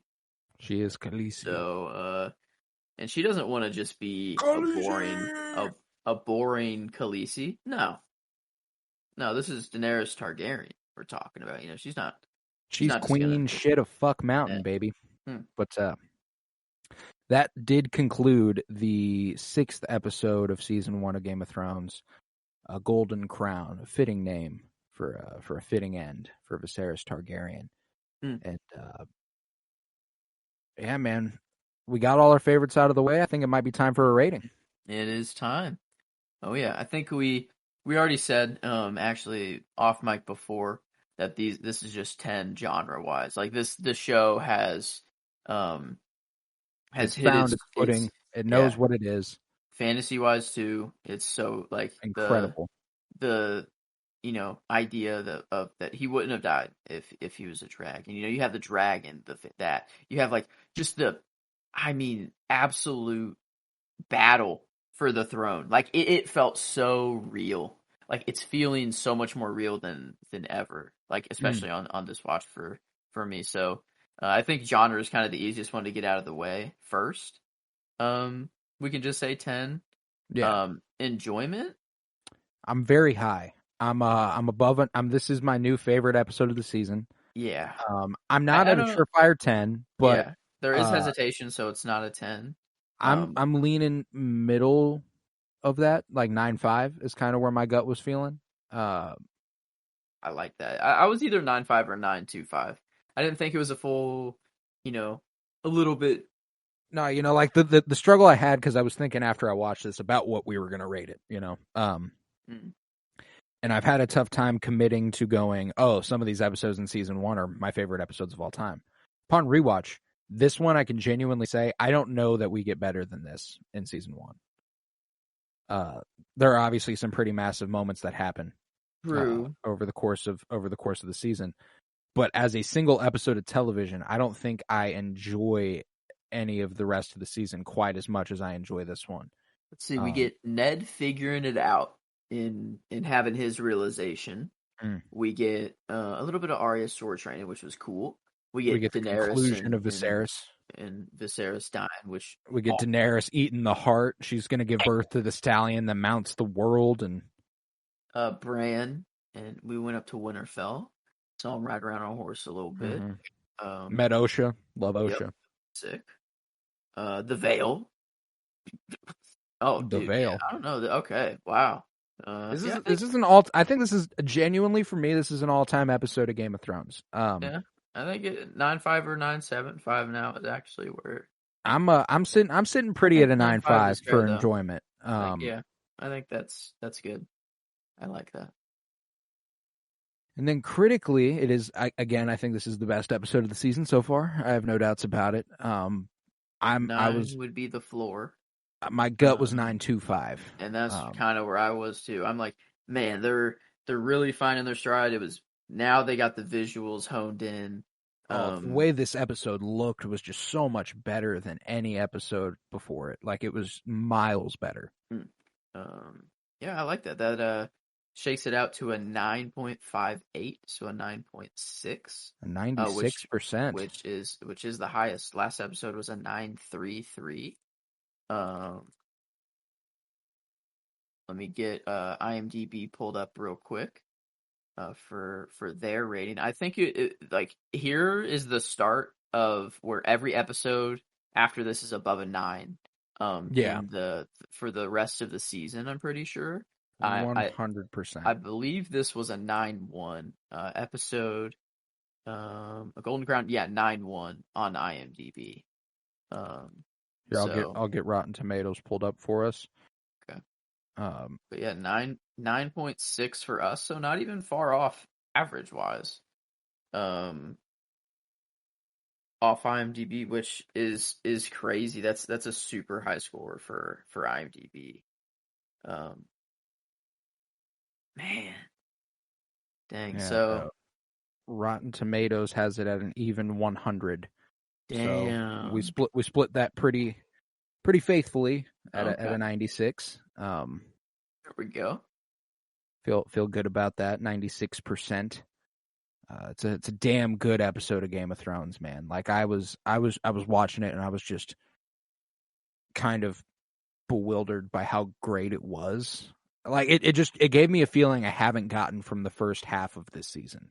Yeah. And I like, it just felt different. There was an elevation that happened between 5 and 6 that I think it could be owed to Daniel Minahan. I think the way he directed was pretty fucking incredible. I think this was a really, really well-written episode. This was one of the only episodes of the show so far with a writer outside of D&D.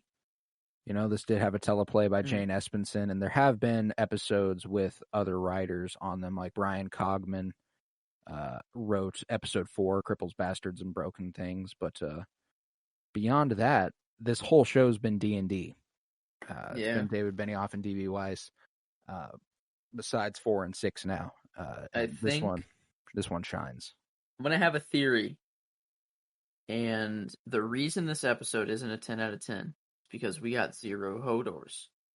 We're still at 3. The more Hodors you get, the better the episode. If this episode had a few Hodors, maybe it's a 10. Maybe it's a 10 flat. I don't know. We'll never know. But as of right now, it's a 96 because there is no Hodors. Damn. Could have been 100. Could have been. Could have, should have, would have. But yeah, there we go. I think did this episode justice. We did indeed. Golden Crown, episode 6 of Winter is Blooming, man. We're past the halfway point of season 1. We're really getting rolling. I'm so fucking excited to be doing this. I was worried, you know, there was a point at around episode 4 where I was like, all right, was committing to this project a little bit hasty, because I was like, I wasn't bored necessarily, but I was like, I was in a real big Game of Thrones mood coming off of Fire and Blood, House of the Dragon, Fire and Bloom. I was like, let's keep it rolling. But now I'm all the way back in it. You know, like I'm all the way back to being like, fuck yes, it's Game of Thrones, baby. What's not to love? What's not to love? It's so good. No, this is gonna be a blast. So no, I'm all in. I'm all in as well. Good. But with that, we conclude this episode of Winter is Blooming, a Game of Thrones rewatch podcast. If you would, head to patreon.com/CoRoBloom, where you'll find over 50 hours of exclusive content. Bunch of stuff there for you. The comics Bloomiverse has begun over there with Guardians of the Galaxy Holiday Special getting reviewed. Any new comic book movie or comic book show stuff coming out is probably going to be Patreon exclusive from now on, which y'all got to be there if you want to hear any of that. If you would, head to Twitter, follow @PennyBloomPod, and follow at the same Same tag on Hive and Tumblr. Follow on Instagram at Penny Bloom Podcast. Remember to leave a 5-star rate and review wherever you're listening. Remember to download the episodes. That's huge for us. The analytics wise, it just helps me a lot to know you're downloading, and it really, really means a lot to us. Helps us grow. And yeah, that'd be awesome if you're fucking with me and Joe. The 52-year journey through film continues this Friday, and the decade concludes. The 2010s will conclude this Friday with Parasite. Covering Parasite on Friday. Not sure if we'll have anything else this week. You know, I don't think there's nothing new Star Wars coming out. So Rebellion's Bloom will probably take a week off. But you know, you never know. We'll see. I was Colton Robertson. I was joined by Joseph George. Thank you very much, homie. Oh, thank you for having me. It's always a pleasure to be here. Oh, and it is always a pleasure to have you. And remember, peace, love, and bloom. And I once brought a jackass and a honeycomb into a brothel.